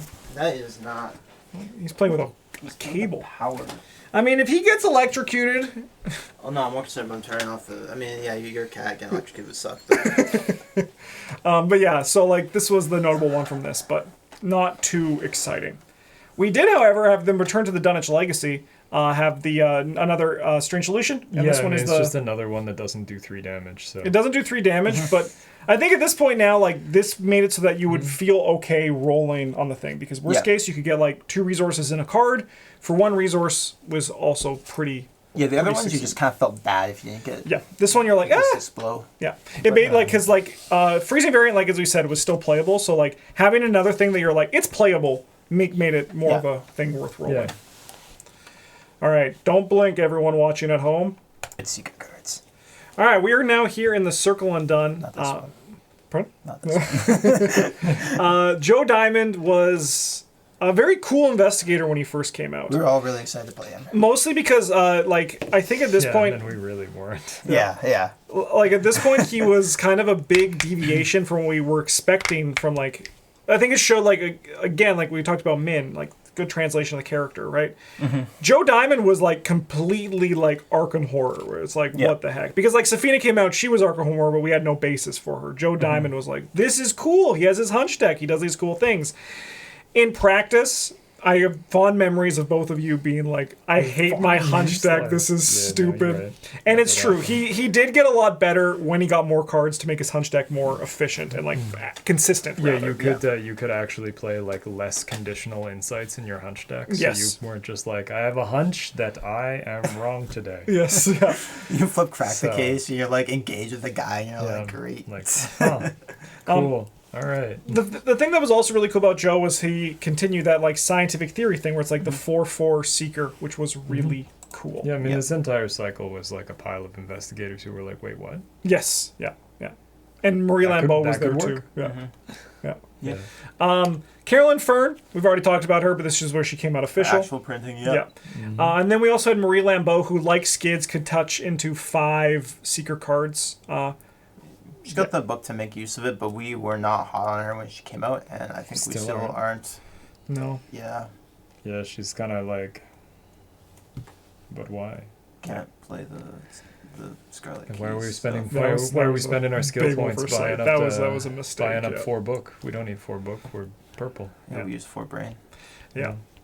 That's purple week. Yes. Yeah, we'll talk about her in more detail. Then just got to She shout her does out. here. She can play yellow cards. Yeah. Yeah, she can play yellow cards. She's not good at it. So this cycle brought a lot of cool hand slot items to the Seeker class to really provide some additional choices beyond just Tools. magnifying. But how glass. will I Circular. hold Yeah. these Sure. with my magnifying glasses? Yes. Well, I you mean, see, like, Joe's guns let you have 2 tools Yeah. as well. But yeah, I don't know. yeah, but it is kind of like those things, like all of them. Like fingerprint kit is kind of like it's like a shriveling for seekers. So just like it's allowing you to get more clues quicker. a 45 automatic. 45 automatic. Yeah, Is so, the parallel there. Yeah. the Can you imagine if the fingerprint kit did damage to you if you revealed a token? I think it should.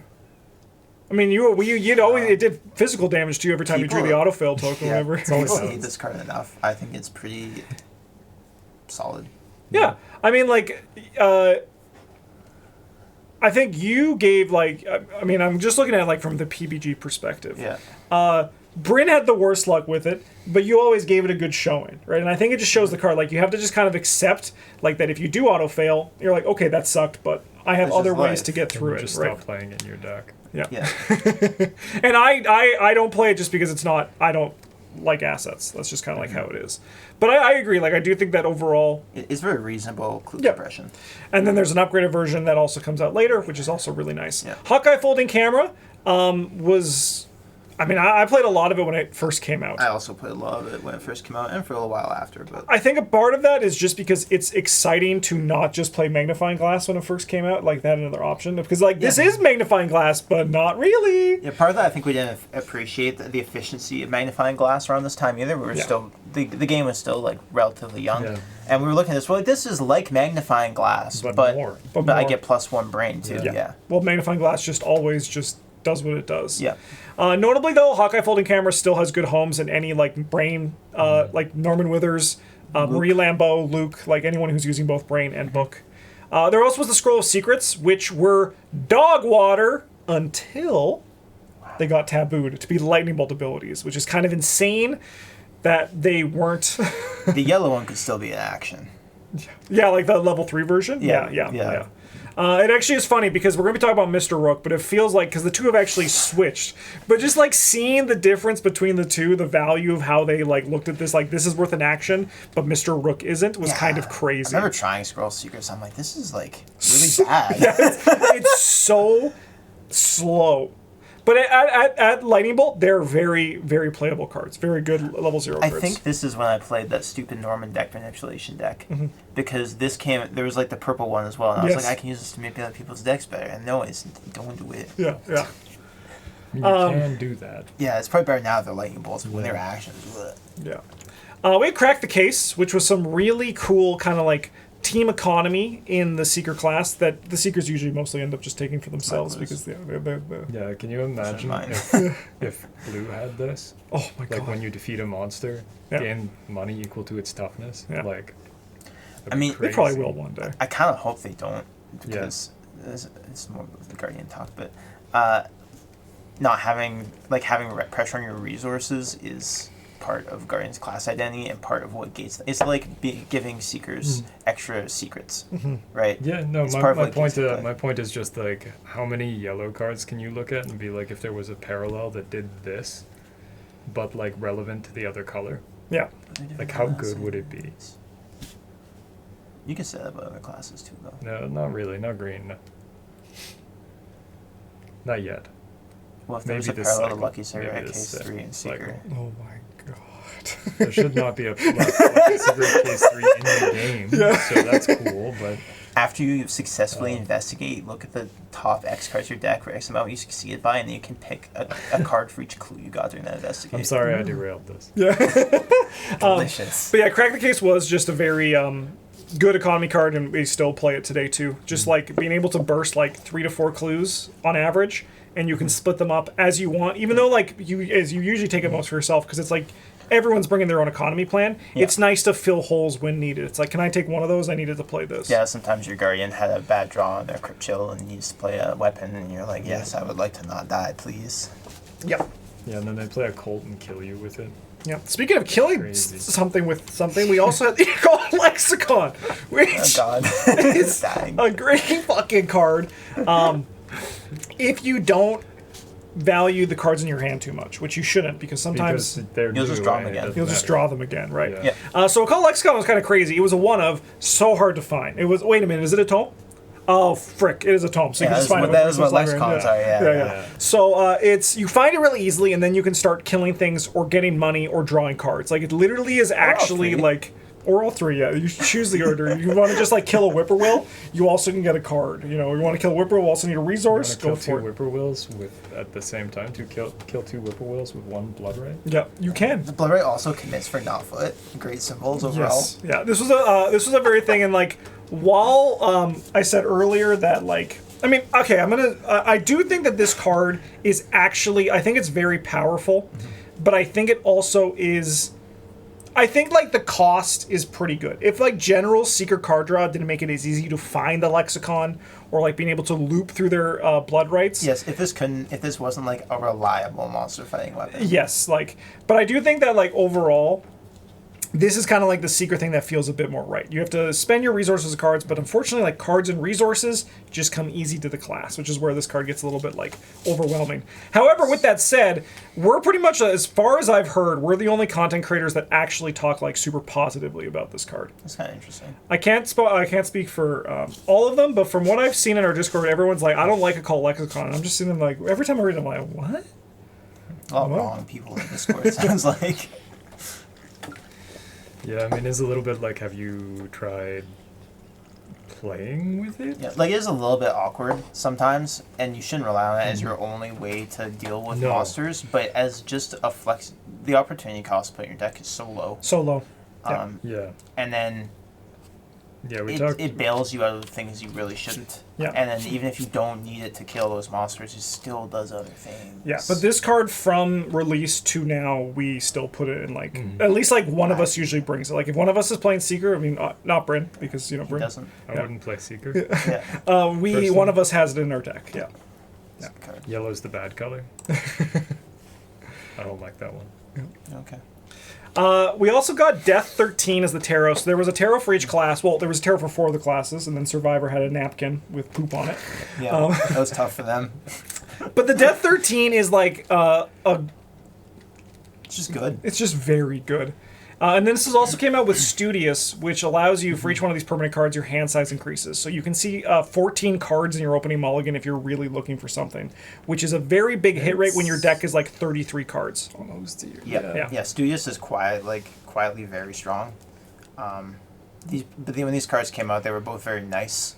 Yep. Just as XP sinks, because you didn't really have a ton of those at the time, and again, Secret didn't have the big flashy experience cards to dump XP into like some of the other classes did. And it was nice to just have like these kind of.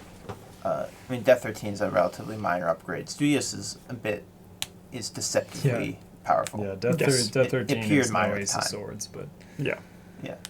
But it's Still still like good. if you have one experience, good. I'll always buy a Yeah. one of. Like it's just like Yep. because even then, like you have so much money, just put it into play means you're going to do your job better, Yeah, and if you get to start with it, like, whew, and you probably will because you're drawing 14 cards till you resolve your mulligan if need you be. don't get. I mean, that's a little disingenuous. So you're drawing 14 cards, but But you kind of are. you Like, kind of Yeah, are. you kind of are. You're not, but like I mean, like every card you hit, so just subtract from the number. Yeah. And now I'm drawing 11 cards because 3 of the cards I wanted to keep of that 14. Yeah.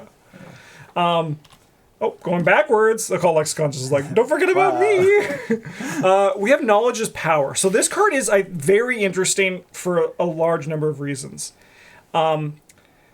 One is that right now we look at this card as something that has actually changed the rules of the game. Where now costs are different because of what Knowledge is Power can do and how they actually rule costs and all that.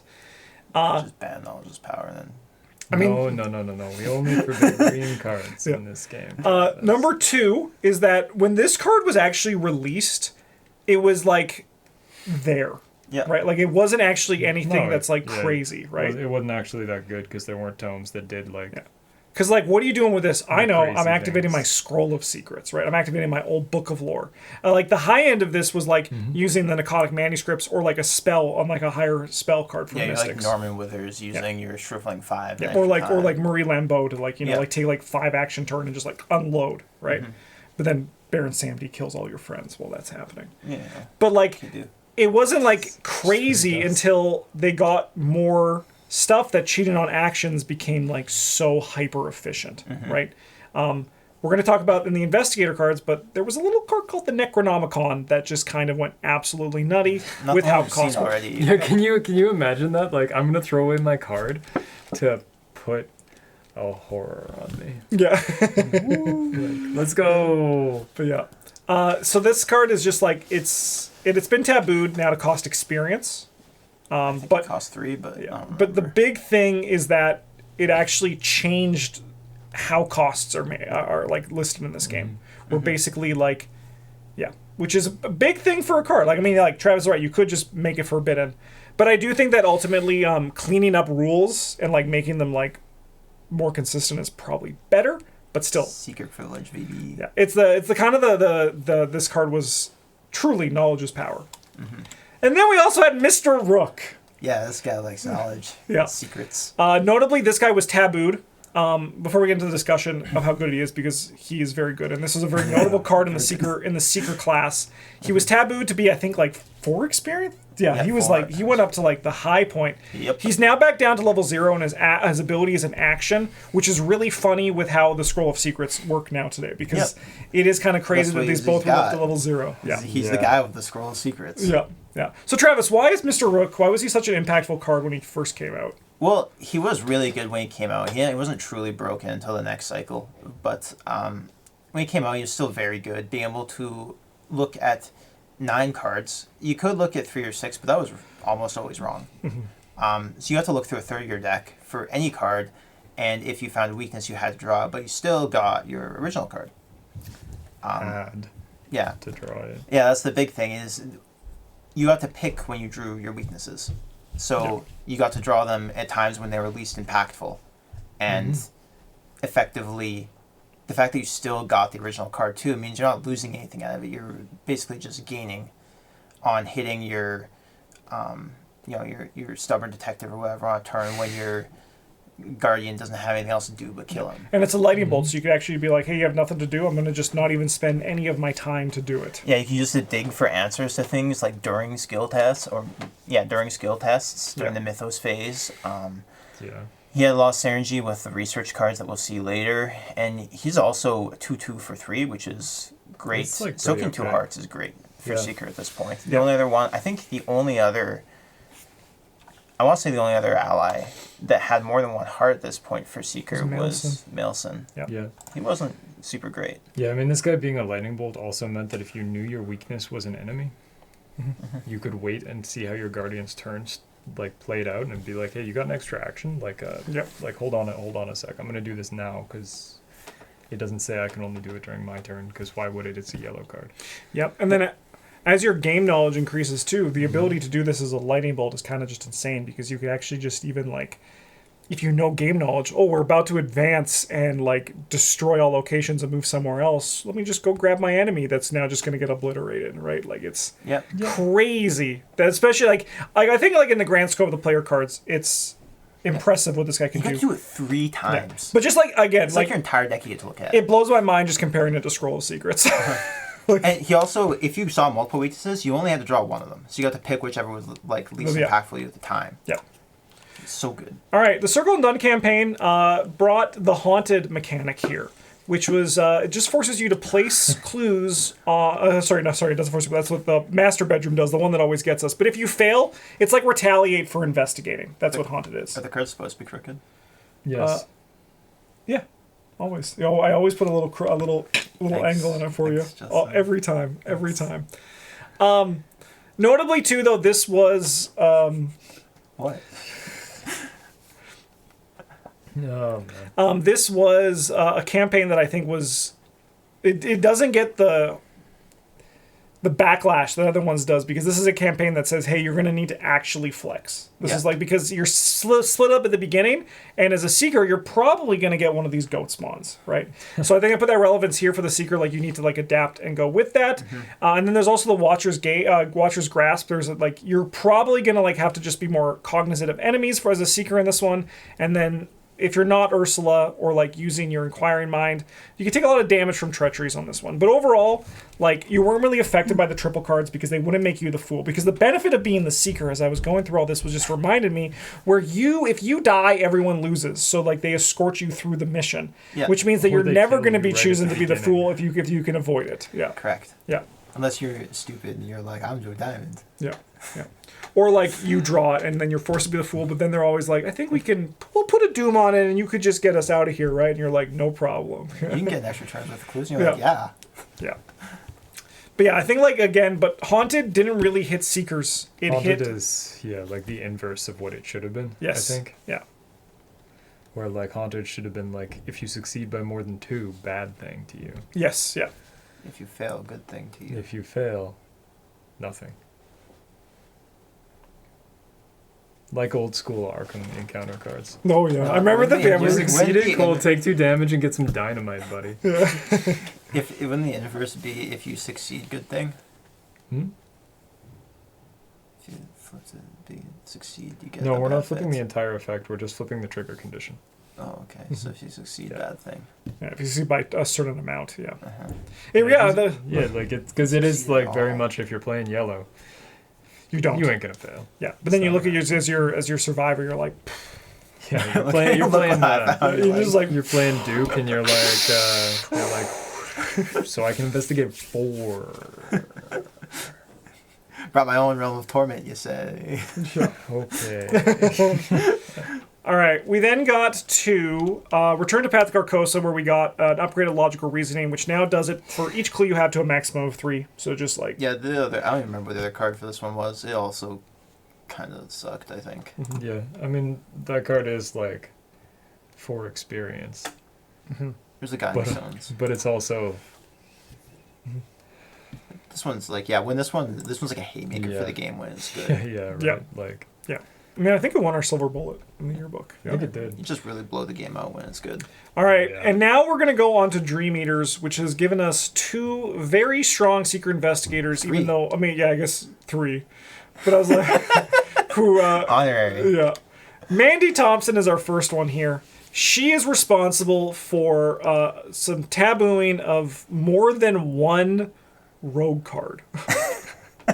More than one yellow card too. Yes, yeah. So She has done a lot of damage to the game. Mandy was like, so the reason why Mandy's so good was she just had she chooses her deck size, which was really cool. And then like she was able to search her deck for things and find more of it. And search effects are already pretty strong, but being able to like basically double up the card is I'm very sorry, good. are you suggesting that card selection is inherently a powerful effect? I am suggesting that. It might be controversial, but we only have controversial thoughts here at PBG. Yeah. Yeah. Yeah. Yeah. Yeah, she's really good. Apart from not just from her ability, but her flexible deck building is wild, and she also has like an optimized stat line. Yes, I was She's gonna like, what? say that too. The crazy Why? like this is like the issue with like making seekers good at not fight, right? Where now like you don't see like Guardians like hitting the same sort of thing where it's just like here's like your 1, right? Like Because you get 1 book, you're dumb. yeah, Go like punch that guy. because and like the Guardian that does have 1 book, Daniela is very good because she has like a killer stat line to She compensate also for doesn't that. get to play with Guardian cards though. It's so, true, Like, yeah. it's all But like it's like one of those things that like it's crazy that it just keeps like happening. Yeah, like Mandy was kind of the confluence of everything that's sort of wrong with your design. It was. Like, the 3 brain, 3 foot, 5 book, and then the dump stat in your punch. Who cares? Yeah. 6 health instead of being a 5/9. But why? Yeah. Like flexible deck building, you got to play a 30, 40, or you got to play a 30 card deck that benefited you from, like there's so many cards that just played so well into her ability as well. Mr. Rook was absolutely Disgusting. Yes. Yes. You Yeah. could look at 9 cards and you got to keep 2 of them and pick a weakness out of your deck. Or sometimes you hit your. Sometimes you just didn't get to do any of What's those it called? things, Shocking like- discovery, but who cares? Yeah, There's and- one. well, as Bryn even says, research librarian is how you could just play it and just like be Yeah. like you just like are all right, pedal to the metal. You know, I'm ready to rock. Yeah. I also think that like They printed so much support for her in this cycle too. yes, and nothing since because like she Thank God for that. yeah, and like Dream Eaters I think was like while Investigator started X, as we're gonna see, there was a lot of really good stuff for Seekers. I think every class got good stuff in their starter decks, except for maybe Mystic, right? Yeah, Mystic was just kind of more of the same. More of the same. Yeah. But like every class like benefited from this. But I think like Dream Eaters is like the last expansion where like Seeker was like head and shoulders above the others in what it was capable of doing. Yeah. And this was like the climax of like, oh my god, Seekers This can one and the Investigator starter decks Yeah. where you're just like, really? Yes. And like it's kind of leveled out. They still get strong cards, as we're going to see as we get to them. But like we have had so many videos that dinner's here that Mandy has like taken control of the conversation in the past. Yeah. Where Mandy appears on screen and then suddenly we just start ranting about her Yeah. because she was just like that over the top Yeah. in what she was capable of. The Mandy deck that Brendan mentioned earlier, where we just steamrolled Dream Eaters with, was a 50-card shrewd analysis. And it was deck. your first play of it. Yeah. I mean, I always say that notably, you are very good at like toolbox. You know exactly what you need when you see the Yeah. cards. You're instantly like this one. Don't even need to think, right? But it's crazy that like that's possible. Yeah, Right. like the deck is like I wasn't even playing some 30-card hyper efficient Yeah, and like the stripped queen down. deck. Like, Yeah, Yeah, yeah, it was just I want to have fun, yeah. but my God, was it ever good? We also have Luke Robinson, who is another like busted kind of character. Well, he is Mystic. You actually can build a very good Seeker with him, as we Yes. saw in Trick or Treat, which is just Yeah, Seeker last cards. year. Yeah. But like, That's good. so this also is the cool thing where I was just having a good time, man. like seeing how Luke is able to exploit the Seeker class is also really interesting. Like you were talking earlier about shortcut, and I always just think of Luke because he can play at an adjacent location to hop 2 locations, So right? fucked with him. Like I'll play it. I'm gonna go into my gate box. I'll play as if I'm at your location to move you somewhere else. Yes, It's just yeah. like okay. yeah. It's he was a very fun investigator. He's very powerful. I do think that like he has like I think you like need to be aware of his 5 meat damage, like his 5 meat soak. No, that's not a problem. He's played Deny Existence of Warrior Protection. That is true. But like he is a very fun investigator, and I think he's very strong, obviously, but yeah. He's also more mystic, so we're gonna talk about him more when we get there. Yeah, the most secret part about him is being broken. Yep. And the yellow clothes. Yeah, Yes. close to, yeah. And then also here's Tony Morgan. He can also play secret class. Basically, the Dream Eater investigators are freaking nuts. They're freaking nuts. Yes, he can. Yeah. Yeah, Dream Eaters was an okay, so insane he's like expansion. legally allowed to, Yeah. yes, but he can't really. Yeah. You're telling me you don't want to play Tony Morgan with, like, I'm telling you, I knowledge. want to play Tony Morgan with Vicious Blow. That is pretty sick. that's pretty sick. Yeah. I did play a Tony Morgan that I read that. I did play to showcase our good friend Tony Seeker. I did actually bring the anatomical diagrams and used it to Hell reduce yeah. enemies to 0 and just use all my actions. I like That's the, so close to being good in him. the conglomeration of spheres. I just like 6 action, just 5 to 0, just punch that motherfucker to death in a turn. I'm like, I'm not going. You're going down. You're not taking my weapon with me. Anyway, this guy gets to play yellow cards as one of his options because he is broken. Yep. So Yeah. Not because he gets to play secret cards. I just gotta ask. They should have just given him 1 foot and 4 book. Just like. I think if they give him like 4 punch and 4 book. No, he needs 5. Yeah, he needs. No, you're talking about like optimizing him like Mandy is. Yes. Oh, yeah, okay. Not fair. He should probably have 1 brain then because Yeah, like 1 Rook brain. just gets to like cheat on that. 1 brain, 5 book. Yeah. The super showtime. 1-5-5-1. Yeah, Show up in your like Mythos deck. Come get me. All right, we'll talk about Tony more in Rogue Week. Yeah, we're gonna go on to Dream Diary. This is the research card in this one, and I think that this was like so. I remember Travis once told me, Justin, you need to stop playing like only Dream Diary for your research cards. But the reason was because any of them were playable if you shrewd analysed it. You could just be like, I don't care, I'm playing this for the free. They are. Super unexpected courage, worst case unexpected courage every turn. Oh yeah. I remember it was a hot topic amongst us which one was the best one. But as yeah. I've grown older and 'Cause it's wiser, mad it doesn't matter. Yes. It's the dreams answer, that are not- the answer is yes. It is true though, because like we don't want to get too deep. The card was No. good. It has a lot of cool synergy. There was a Grizzly Totem that came out in Circle Undone. This was a cool thing you could do with that. Like the Seeker version. Just a really successful card. Like the design was really successful. Because it also feels like powerful, but like a good powerful, you know? Yeah. You're not breaking the game. You're not cheating on anything. Yeah, you're It's not just dealing 3 damage to an enemy. consistently good. Yeah. Yeah. Yeah. Yeah. What do you mean one of them doesn't say when you succeed in an investigation test that your essence of the dream is committed to discover an extra clue? No, that's What the kind of heck? weird. What the It fuck? should. They That's should not have done right. that, yeah. Should. That's also one if it's committed against an enemy, deal 3 damage. Yeah, it's That actually probably a mistake. That actually would have been neat. And like much like horrible design probably for the secret one. But if they were like instead getting extra symbols, if it was committed to a book test, you got an extra clue. If it was committed to a fight test, you did an extra damage. If it was committed Travis, to an evasion test, Travis. you got to All right, like, we're moving on. We gotta get out of here. All right. This one had an upgraded Old Book of Lore, which you might be thinking, hey, this is for Daisy, and it is, but it's also for Mandy. When I said earlier, Everything's for Mandy. with Old Book of Lore, it was nice in Mandy because it allowed her to search 6 cards and grab 1, or 3 and just grab the 2 best, which is very good and worth an action. Mandy and Mark are like the power couple of archetypes. Yes, yeah. Notably, there was also Abigail Foreman, which was really cool because it kind of gave you a Daisy-like ability on this. And I think it was maybe not the first time we saw this because we did see, Greta comes up, but there might have been someone else where we kind of see like an investigator kind of translated into an ally, which is always really cool to see. Yep. Yeah, it is kind of neat. Yeah. Dream Enhancing Serum and Astounding Revelation. Okay, so Travis, you just got to talk about Big Hand for a bit. And then also research because and Myriad, this is a very packed slide, so I'm going to throw this to you. Yeah, okay. So, well, talking about Myriad first basically means that you get 3 copies of the card in your deck instead of 2. If it's an experience card, then you only have to pay the experience for 1. And on and in the future, we're going to see Segment of Onyx, which is a 1 experience card Myriad. You pay 1 experience to get all 3 copies into your deck for some reason.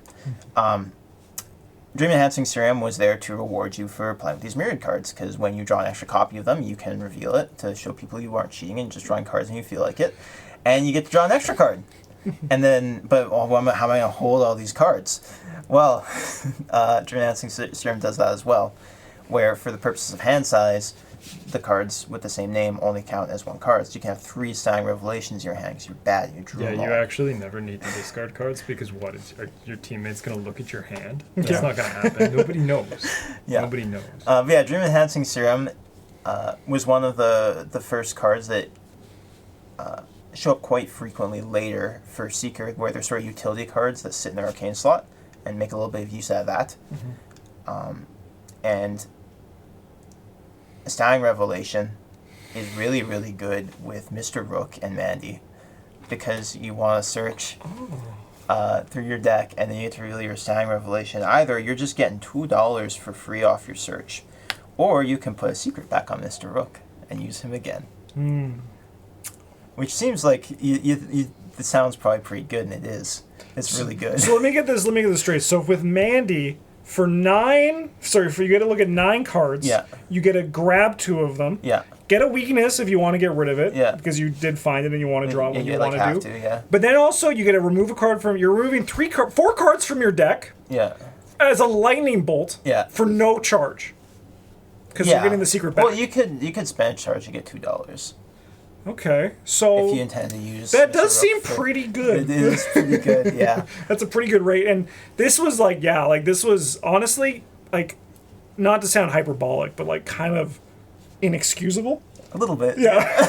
A little bit. But at the same time, as Bryn and I were talking earlier, cooperative games, these sometimes those powerful things happen and you just got to be like, that happened. I understand why it was here. They're like, yeah, Dream Enhancing Serum plays well with the myriad cards, and then they're like, Mandy lets you search through your deck for extra stuff. So the research cards will trigger off her searching, which I think research is a neat mechanic. Yeah. It's dumb with Mr. Rook, but then you get to find more of your myriad cards with Mandy because she draws them. So you get to, or most effects that search say you draw the card. Yep. So Dream Enhancing Serum will trigger when you get the second one, and then you're like, "Ooh, I get another card." I didn't actually have to choose that card as the card I chose. I Yeah. chose A random one. Yeah. With all that said, I do love Dream Enhancing Serum. I think it's a very fun It is design. very yeah. fun. Yeah, I also like doing psychosyllabin. It's Yes.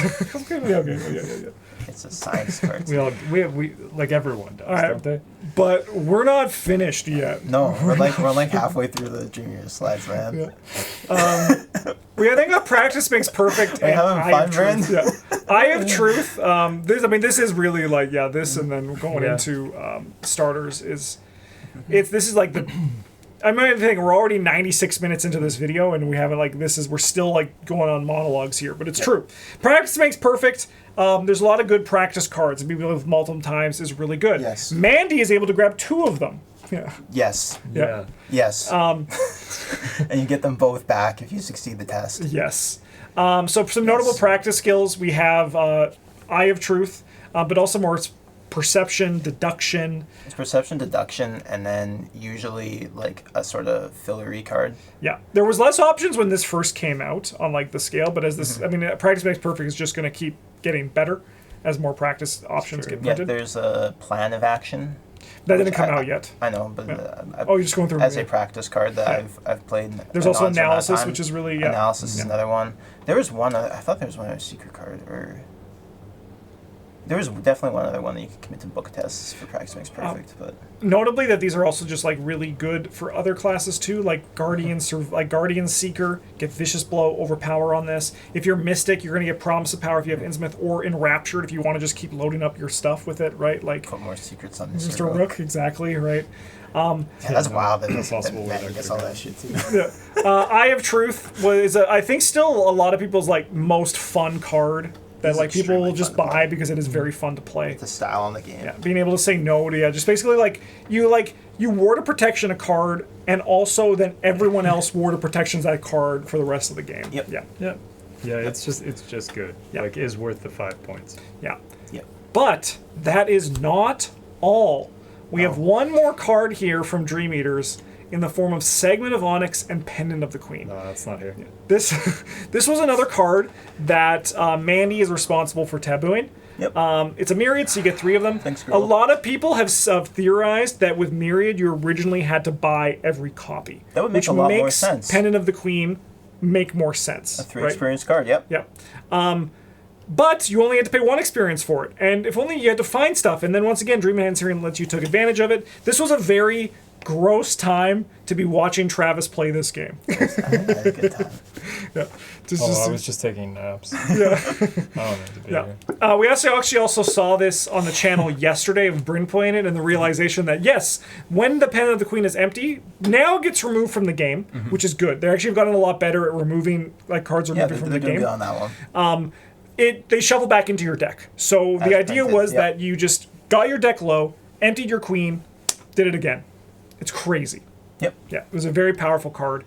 Yeah. And this was again, asset-based enemy management and Seekers has always kind of just been problematic. This is even enemy, not just enemy management, right? It's also Movement. It's free clues and infinite movement. Yep, it's just Anywhere you want for 1 experience. That's insane. just disgusting. Just disgusting. And this all came out with the Dream Eaters campaign, which didn't really challenge, anyone really at all, but also Seekers. I was going through, you have this Dreamlands Eclipse where you have to take a horror to investigate or get +2 Shroud. Both totally manageable. Yeah, it actually kind of doesn't matter. Yep. Yep. And then Deep Slumber, I think actually is kind of relevant if you're playing a big hand size deck. It actually is a good target for that, Yep. but it's also very easy to get rid of. But overall, Dream Eaters is one of the easiest campaign, but those are the challenging ones here. All right. Yeah, that's pretty fair. We then got released right before the final pack of Dream Eaters. We got our first ever Parallel Investigator, a reimagining of investigators with different abilities, sometimes different stat lines and different deck building. And we had everyone's favorite Parallel Daisy. We love her here, don't we, folks? She's so bad. So I do remember when we recorded the video for this one, our sentiment was that she seems bad. We all said that because, number one, there weren't a lot of good tomes that you could play, but also, her ability didn't really do anything compared to original Daisy. However, we were all Bryn has never liked Parallel Investigators because they're not real, right? They're I unless do they hate that. unless they sell them to me, then Yeah. no. Yeah. Yeah, I do hate that to make them myself. Yeah. Yeah, I'm not gonna do that. But it's cool to see Parallels, and I think Except that, for Susie for our next run. yeah. Because Oh, and I I'm have a Susie, so you don't need to worry about that. Travis. I'm gonna make him do that. But yeah. Eat cards from his deck or whatever. The nice thing that comes from it, though, is that the advanced are very easy to put in. I like those because you can just remember the difference. Yep. And the advanced tote bag is actually legit. The advanced Necronomicon is also sweet. It is fun. Yeah, it's fun as It's hell. so cool. We then went to our Return to the Forgotten Age, where you were right, Travis. That's where Truth and Fiction is from. And this Shit, also 3 just books? came out, 3 books, but also just came out around Dream Eaters time, where secrets were really nice. Yeah, you could put them on Mr. Rook. Yep. And that's it. Yeah, that's all you needed. Yep. Yeah, you could also just play it as I have a Panoptic manuscript and Yes. I've got a research librarian to fish it out. Yep. And instead of paying 5 XP to put Another another one copy, in my yeah. deck, I'm going to pay 4 XP for 2 of these because that's the same number of secrets that it starts with. And it's So- really easy to draw your Let's cards do and that. Seekers to just do Yeah. that too. Yep. Yeah. Yeah.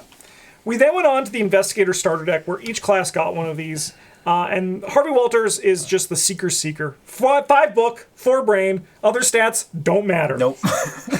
I do enjoy how that's just this is the canon old man stat line. Yes. Big brain, big we're book. big brain, big book, and then we either get 2 punch or, 2 foot, but the other one is one. Yeah. So Notably, though, I think this stat line would have actually had weaknesses with his weakness, but then they also gave him 7 health to balance out his. You only get secret cards, though. It's only That's gets secret very cards, limiting and what also you can his do. weakness deals you damage, right? Yeah. There has to be some balance to it. yeah, his weakness does definitely have the potential to just explode you. Yeah, especially when he was first released. Now there's a lot of mitigation Yeah, you can do. There always was a fair amount of things that Yeah. you could put in your deck to solve that because you got yellow cards and they do whatever the hell you want. But it still does have the potential to sure, you're probably thinking, what am I going to have 21 cards in my hand? And the answer is maybe. Yep, and it may might not do that. necessarily kill you, but suddenly put you on an extreme back foot where you need to actually be oh, the next thing could kill me. Yeah, maybe you eat 2 points to keep your clue from a hunting shadow, Yep. and all of a sudden we don't need 21 cards to be in our hand anymore. Yep. Yep. No, I remember when this guy came out being really hyped for the big hand archetype because I was enjoying playing that with Mandy in particular. And then Thrice Time Curiosity was it sucked. kind of put a damper on that. Sorry, are you suggesting that the thrice-stamped curiosity might kill the thrice-stamped cat? That's Yeah.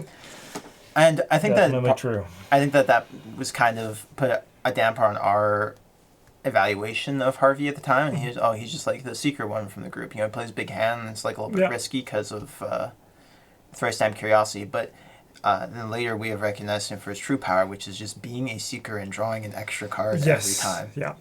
And also, like the thrice-stamped curiosity is like if you're aware of it and building around it, it's a lot less scary. It can still get you, but I do also love how his unique is just like one more card. yes, Yeah, it's really good. Like bigger hand size, more cards. and I Let's mean, go. like, it's also one of those things that I think like Harvey Walters is also just like a really good support investigator, especially with his Vault of Knowledge. Just turning all your clues to like someone else drawing 2 cards, like when you're loaded, is really nice. Yeah, that book that he gets, the untranslated one that's like hand size. Yeah. Yep. That card is really sweet with Abigail Foreman, where you can be Yes. like, so all the damage that this thrice-stamped curiosity's done, Is to me, now I'm on going to you. move it onto this guy. Yeah, Like, yeah. Yeah. That's how we solve that. Yeah. I'm very excited to I like with the new expansion because we're finally getting more support for the no hand archetype. I kind of want to I've been wanting to do a no hand support Harvey where I just give you guys all my cards. Wow. And I think the problem is I'm gonna just get clues though. So they could be like, get $5. I'm like, okay, I'll get clues. No, you can give. I'll play a seeker and I'll play big hand seeker, Wow. and then we'll have to draw cards. And Bryn will play sled dogs. I'll play Yeah. I can help you find your sled dogs. I'll play the one punch Mandy. Yeah. Let's Yeah. go. Seeker Week's just getting started, baby. It's Seeker Year in 2025. All right. We're almost 2 hours in, so we're going to kind of start zooming through these next ones, but we are getting These are all newer. really important cards we have talked lots about. The Miskatonic Archaeology Funding, Whitting Green, and Library Docent. So the Miskatonic Archaeology Funding was a huge card for the Seeker thing because there were so many. There was Dr. Milan, and then a lot of like utility Miskatonic allies, and you were able to now take advantage of those in really cool ways with this card. Or you could play Mr. Rook and another guy and Fatty. Yeah, I don't remember when Mr. Rook got tabooed, but it was really nice when he did because it was like we were kind of like free Yeah. from us. I mean, us watching you play, but you also be like, now I can make I could another play different- decision. Yeah. A decision. Yeah. I would love to see, More of these. like more cards that care about the traits of things. No, that's a secret. Like I want a criminal one for rogues. I think would be Yeah. fun. It's Yeah. a secret only identity. Thanks. Winning Green, I think is a cool card because there's a lot of builds that are enjoyable with her. And now with Miskatonic Archaeology Funding, you can play this in addition to Mr. Rook and Mandy and just go nuts and just immediately find your whatever you need when you need it. But also it's like a lot of Winning Green works in a lot of homes. The stat boost is really nice. And Library Docent is part of a Tome Bounce combo, which might have something later on that it works really well with. But also is Yeah. good with like Old Book of Lore because it allows And you to Noctic refill manuscripts and refill it's just that good stuff. with lots of other secret cards. Yeah. We then got some crazy ass economy. Yes. Burning the Midnight Oil is probably now my most played consistent secret card behind Deduction. French just sitting and roll his eyes after it's just 2 cycles, and then this is just like banger after banger secret card. And Cryptic Writings, if you're playing like you're drawing cards or searching your deck, it was a very consistent tool for economy. And then you can like get the upgraded version, and it's just like a emergency cash or like better is really nice. Yeah, and it's 2 book if you don't need the money. Yes, yeah. If Yeah, you didn't draw it during or your if turn, you're yeah. playing like a jellyfish egg, Yes. Yeah. like let's go. Yeah. Also very good for that. Don't worry, for Brandon, as all this misery, just remember, Rogue Week's next, and it's Travis fine. is gonna. Yeah, that's also Travis. Cards. That's also just gonna be like the front talk half about is gonna be like lockpicks. this sucks. Travis. Talking about Tony Morgan. Travis has asked if we could do lockpicks and if we could do Rogue Week in April, and I said no. All right, we then got some enemy management tools that I think are good enemy management tools for the Seeker design compared to like Yes, some of the these stuff are we've all seen like previously. what Yeah. it should be. Yeah. A Called Invocation is kind of like what we saw similar with Blood, right? Bloodright, where you're going to use your hands to make things better. I've Got a Plan is using your clues and dealing a lot of damage, and the Mind Over Matter upgraded Yeah, version. to me. Baby. The Mind Over Matter upgraded version is just like a really nice like silver bullet you can load Very into your strong, gun as very well. flexible. Yep. Yeah, I mean it does just get like a lot better. Yeah. And these were all nice things that we enjoyed having in the collection. We then also had the Farsight thing, which was a cool new archetype because Joe was kind of the start of like the idea of, it's not spell slinging, I just call it that. Like anytime you're throwing events out to do thing, I just call it spell slinging. But like the spell slinging seeker archetype. And I think this was a really cool like payoff that merged big hand into something else. Because it was like big hand, but also like, big hand event based, which was really cool. Yeah, no, it's a really nice addition to the class, I think. And it being an experience for both copies is... Like, it's nice you can get one copy and still be functional for a couple of scenarios until you can afford the other one with your card search. Yeah. And additionally... It doesn't matter. You're big deck. You're just like the rest of your cards draw cards. Yeah, exactly. Yeah. Like even then, you can run a one of very good. Glimpse of the Unthinkable and Seeking Answers, especially the level 2 version Seeking Answers, was really nice compared to the level 0 version we had. And there was a level 5 Glimpse of the Unthinkable that I think came out in Circle Undone. However, this level's 1/1 is, I think, like quietly the card that you need to play more of. Because every time I put it in my deck, it's like, I'm like, this is incredible.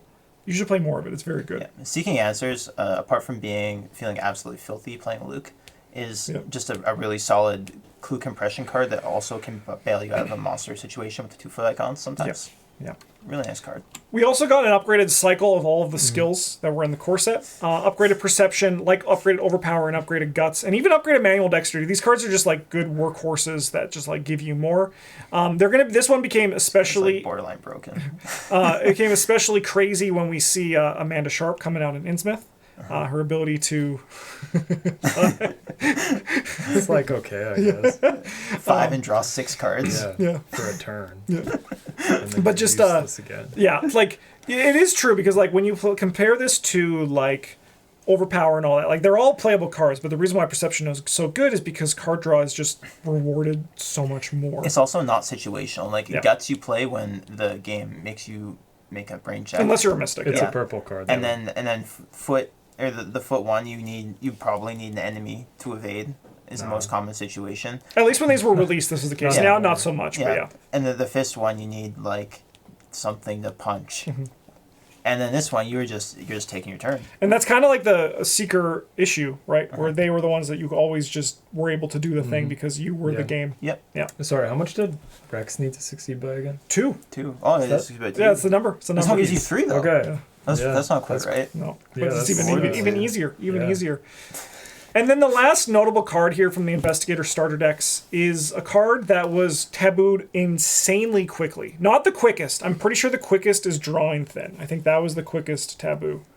But I think this one was also pretty quick. I could be wrong on it. Necronomicon, I think, got tabooed like the week after release or something. I'll do some research. I actually am curious to see because I thought it was extremely fast. I thought it was Drawing Thin, but I could be wrong. But it's one of those two. Yeah. It's one of these two.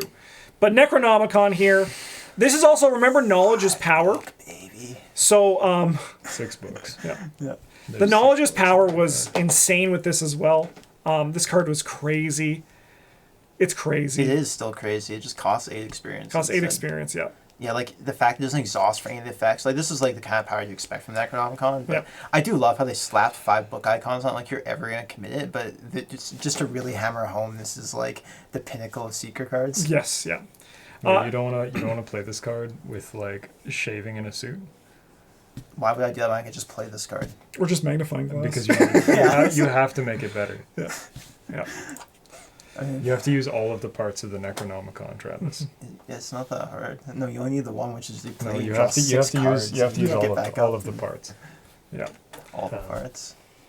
Yeah, I would like to spend this time to complain briefly about how there is a keyword in the game that means costs more than 5 maybe, and you can only play 1, and yet we never put it on yellow cards. Why is that? Yeah. Well, it's because Why is there's that? multiple copies of this translation of No, there Necronomicon in isn't. the world.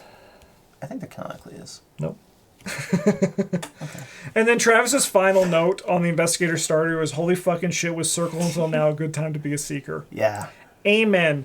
And at this point now, we're still going to get good cards, but this is at the point where it kind of started to become a little bit more everyone started to get some really good cards. This was like the cherry on the top of like the Seeker is really strong. This is Sunday. like that TSN turning point where the other teams start winning games and scoring points. Yes. Yeah, they like build hockey rinks in their home countries or Yeah, they're whatever. like, hang on. Yeah. This is also the point where instead of like looking at almost every Seeker card in the cycle, we get to look at like 6 of them, like a normal amount. Yes. Yeah. So, All right. We're on to then Innsmouth where we so okay. One second. We need to add a little asterisk to what we were just talking about.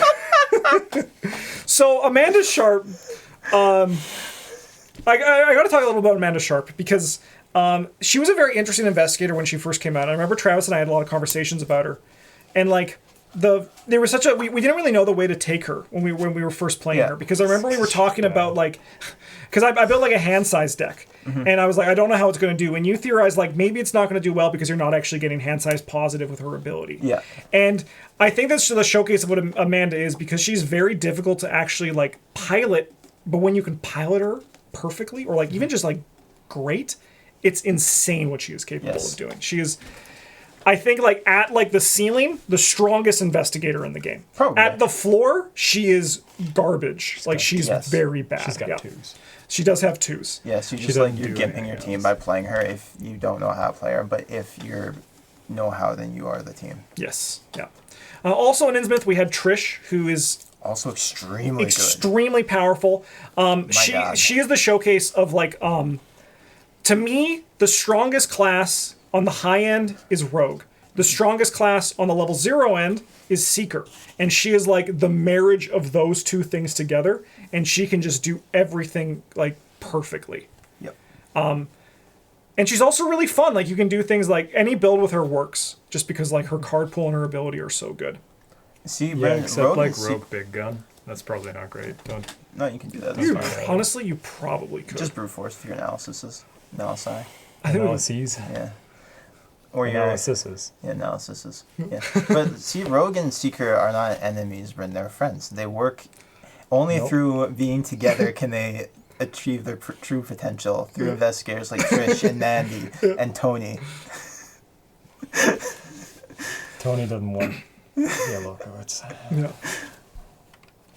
All right, let's go on to some cards here from Innsmouth. Blasphemous Covenant. This is the curse cycle. the curse cycle. And these are some It's good payoffs to it. Stirring Up Trouble and the Cryptic Grimoire. This is one that allows you to draw a card from your deck. Oh, when you draw the top, it turns the counter card into Yeah, the it's top like card a of your deck. broken. Yeah, and The then one you draw- played with Amanda when you tried to go infinite on the Yes. scenario. Yeah. Yes. Then you draw your could've overzealous and bounced you're like, better. Yeah. Yeah, you got overzealous. Yeah, no, this archetype was like so compared to. I mean, it was better than the Paradoxical one when it came out, and it's better than the whatever the fuck Rogue was Well, doing. yeah, well, Rogue was ignoring them. Yeah. So, Yeah, so Rogue is just like, this is a cost. Just kidding. It doesn't mean anything to me. yeah. Yeah. Also, this was a pretty neat archetype for Seeker, and it wasn't too good, and it wasn't too bad, and Yeah. it was relevant to Amanda, kind of. Yep. Mostly. We have Deep Knowledge. This is the card draw. Very nice card. Very, very good just for like burst cards to keep for yourself or give to the table. Really nice level 0 option. Essentially just deleted Preposterous Sketches, which wasn't even played that much from the Yeah. game at this point. It's not in the slideshow. Yeah. We also had Guided by the Unseen and Ariadne's Twine. Ariadne's Twine is a... These are together because they're broken, Yeah. in my opinion. And actually, I mean, like, actually Guided by the Unseen was broken as they printed. turned one around. They went around it, Yeah, yes. because they had to be like, technically it doesn't work. No, you can't just search forever. Yeah. But Ariadne's Twine was big boost for secrets to give just like a battery that like literally never ran out of power, which is that really a battery if power is endless, or is it something else? It's like an impossible thing. Well, it's like not endless. It's just like Mostly beyond endless. mortal comprehension. Yes, Or yeah, whatever. Like a nuclear battery, right? Like Yes, how long yeah. is this gonna last? Doesn't Yeah, matter to how you. long is the elephant's foot still radioactive? You mean forever? That's Like, crazy. yeah, don't think about that. It's not I gonna also matter. I don't get why this one's called Ariadne's Twine.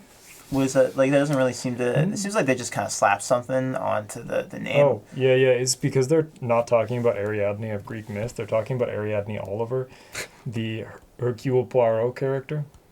And And this is just like a ball of twine that, this is just a ball of twine. There's that no belonged twine to in her. the art. Yeah. It's just her touching a bull statue. It's a piece of artwork made out of twine. You know, Bryn might be onto something. Anyway, I don't know. Anyway, guided by the I don't unseen. know. Guided by the unseen. I love it because it's like so annoying to play with because you just always kind of have to like. It's do like it. good, Yeah. but like yeah, it's miserable to play with. Yeah. Onto the campaign. What I like that this one did, it forced it forced everyone to deal with enemies, but like it like not like deal with them in the sense of like kill them, but like you have to just be aware of the incidental damage you're going to be taking. So like eventually you're not going to get overwhelmed. They also had the fun thing of interacting with the keys in the quickest way, which I think was really cool. Like they were the ones that unlock the keys. And there's also the Innsmouth look, something that reduces book and sanity. Not really matter. That's kind of weird. But like Yeah. for like because your book is already so high. I'm still kind of upset that Travis scuffed the chance to bring his old Innsmouth look cards and tell you that they were needed for the Yeah. game because you haven't seen Yeah. the rulebook yet. Yeah. Oh, I forgot my Arkham Second Edition, Justin. I do love the art for that and how it's just like garbage Second Edition art. It is Yeah. just garbage second. I mean, anytime we have like old art, I'm like yes. It's like, Yeah. Yeah. All right. Don't blink. We're doing another slideshow change. All right. Gloria, she can play secret cards. she can. Yep. She won't. Yeah, you're usually on Guardian for this one, like Rogue, but I mean, I imagine with so she actually was just announced to be in Drowned City, which is coming up next, and I think there's going to be some stuff for her in like the secret That would be class. so funny. I mean, If they just printed no cards to search. I honestly think they should. I think that she's good Like- on release. Like maybe they give her like an upgraded Alyssa Graham, right? Like, and then like you can go like that. Right? Yeah, but like throw an upgrade first watch or something Yeah, like that. as long as the majority of the cards that do her thing are like not blue or purple, yes, I think we're like pretty okay because then we're looking at like alternate builds and Yeah. whatever. Yeah, I also wouldn't mind her This getting is- like better versions of the ones that exist as long as they don't like increase the availability of them. you Yeah. know? And like so yeah, she's kind of just been like a little like glaring thing. Everyone's like, when's Gloria going to show up? Well, now we know. And I'm curious to actually see what she's like. I also think they make her weakness really strong too. But this is not the Gloria video. We should move on to Return to the Circle Undone. The final Return to up to this point. We got the World, which was great hand size support, like big hand size. And then we got an upgraded Occult Lexicon, which is probably, I think, one of my favorite translations from a level 0 to an upgraded version, just in terms of like, I'm like, that's clever. This right? and the mirror are both very, Yeah. very clean, very fun designs. Yeah, so you can basically just change the 2s into a 3 or shuffle it back into your deck instead of discarding it. Yeah. Which is, Really good when you're drawing when they No, draw yeah, the yeah. cards. yeah. You draw into more of them. Yeah, like the Lexicon like can live pretty happy as a level 0, but it's nice to have an upgrade for Yep. it too. Again, we're going to be zooming through these other ones because they're newer for the most part, so like the impact is like less known. It means they suck. Yeah, it means they suck. I mean, compared to some of the old ones. Like, Yeah, it's true. Yeah. We've kind Still of playing they've the kind of Doctor figured out a lot. what's broken. Yes. Oh, Yeah. it's here again. Yeah, so we got the revised core set, and this was cool to see. twice. Like they added some upgraded cards that already existed into the new core set for players. This is also a huge shift for players to not have to buy the shitty system that existed before. Yep. In terms of release, again, like we liked how they were previewed in the drip, but like buying them, if you order them individually, you have to pay for shipping individually on each of them, right? Like this was a lot nicer for that. And it was cool to see them choose an upgraded Old Book of Lore. I think that works really well with Daisy. Yep. And then also I think the Seeking Answers was another nice thing to just have in like a good way to get clues through an a event. good seeker card. Yeah. Also cool to see like this was like the intention of the design where the kind of like events were a big thing in Seekers, and they're like basically doubling down, being like, yes, this is what we want to be doing. Yeah, I just can't believe that they were like, you only have to buy one core set. That's a slap in the face to everyone who bought 2 core sets, Yeah. like real people. Yeah. I mean, they cost like twice as much. Or whatever sort of Arkham Boomer Yeah, yeah. shit I can run out here. Old man yells at Arkham Cloud. Revised course set shaped cloud. Yeah. Vote not I to do upgrade hate the every new card. artwork. All right, we are then going to go into Edge of the Earth, where we finally saw the official release of Norman Withers. I'm actually curious now that with like Gloria, I actually want to see which one was longer. It has to probably be Norman, right? But time's like a strange, weird Yeah. concept at this Yes. point. Yeah, the Harbinger's saying, "Hello, Norman. How's it going?" It's cool to see separate thing. Like his signatures were so much better. Like So much better. Yeah. Like even the Harbinger it's like a worse weakness, but also like more fun. Yes. And interesting. We'll talk about him more in Mystic Week when the time comes. But he can still play Seeker very well because of his his Monterey stats. Jack here. We do have to talk about Monterey Jack Talk here. about him in Rogue The League. cheeseman. I mean, I do like that the Cheeseman was yellow, because he is a Because Seeker. he's got jaundice. Yep. But like Ursula, he has that weird thing where it's like I'm paying off the movement part of the Seeker and also Rogue class, which is a little bit awkward to play sometimes. And I've never played this guy. I should probably try it one time. you should. It's should. not, it's not You should. great. Yeah, I'll play a sled dog Monterey. Oh fuck! No! Sled dogs say move on them. That's They what you do. want. At least he'll be playing that he has to play the cards that can like find them easier. It's true. Yeah. Monterey Jack was a little bit strange. Like I think his stat line is pretty solid, but his deck building is like one of the ones you feel it the most, especially now with when it was released, like Lily felt it a lot, but I think now with like the full set, Monterey Jack is still a little bit awkward. I kind of hate his stat line actually because of the 5 foot instead of having 5 book, which I understand why they didn't want to have 2 5 book investigators instead. That's fine, but most of the cards or a lot of the cards that really care about foot, you can't play because you don't get high level green cards, right? Yeah. Like playing level 0 lock picks kind of sucks. Not even kinda, just straight up. Level 0 Thieves Kid is like fine, but you're getting plus 1. No, Yeah, not money So even. you back. get to investigate at 6. No, you don't even get +1. You just use your foot. You get to Well, I know, investigate at effective 6 plus. Oh, I if see, you I have see, yeah. another card to make your foot. I was gonna say you could get the same thing by just playing magnifying glass. Yeah. And I mean, like, the issue also with Monterey Jack is that, as I was saying earlier, I think that, like, the rogue level, high level rogue is really good and the low level seeker is really Yeah. good, Yeah. but he's kind of, like, limited to not those. Yeah. Yeah, he's basically just a seeker with a handful of rogue cards. Yep.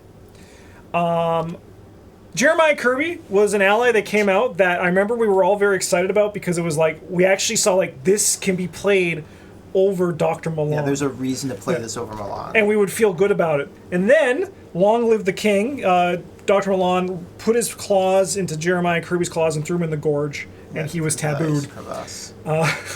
Yeah, it's like totally fine. Yeah, it's though. like 2 experience, I think it was. Yeah. It was, yeah. He was then brought back down, and his ability was just limited to, like twice per game. yeah. Which is, like... So, like, I always loved that taboo, and also David Renfield's taboo, because, like, it was, like, if you want to play the card just like a normal human, you can. But, like, if you play the card like a crazy...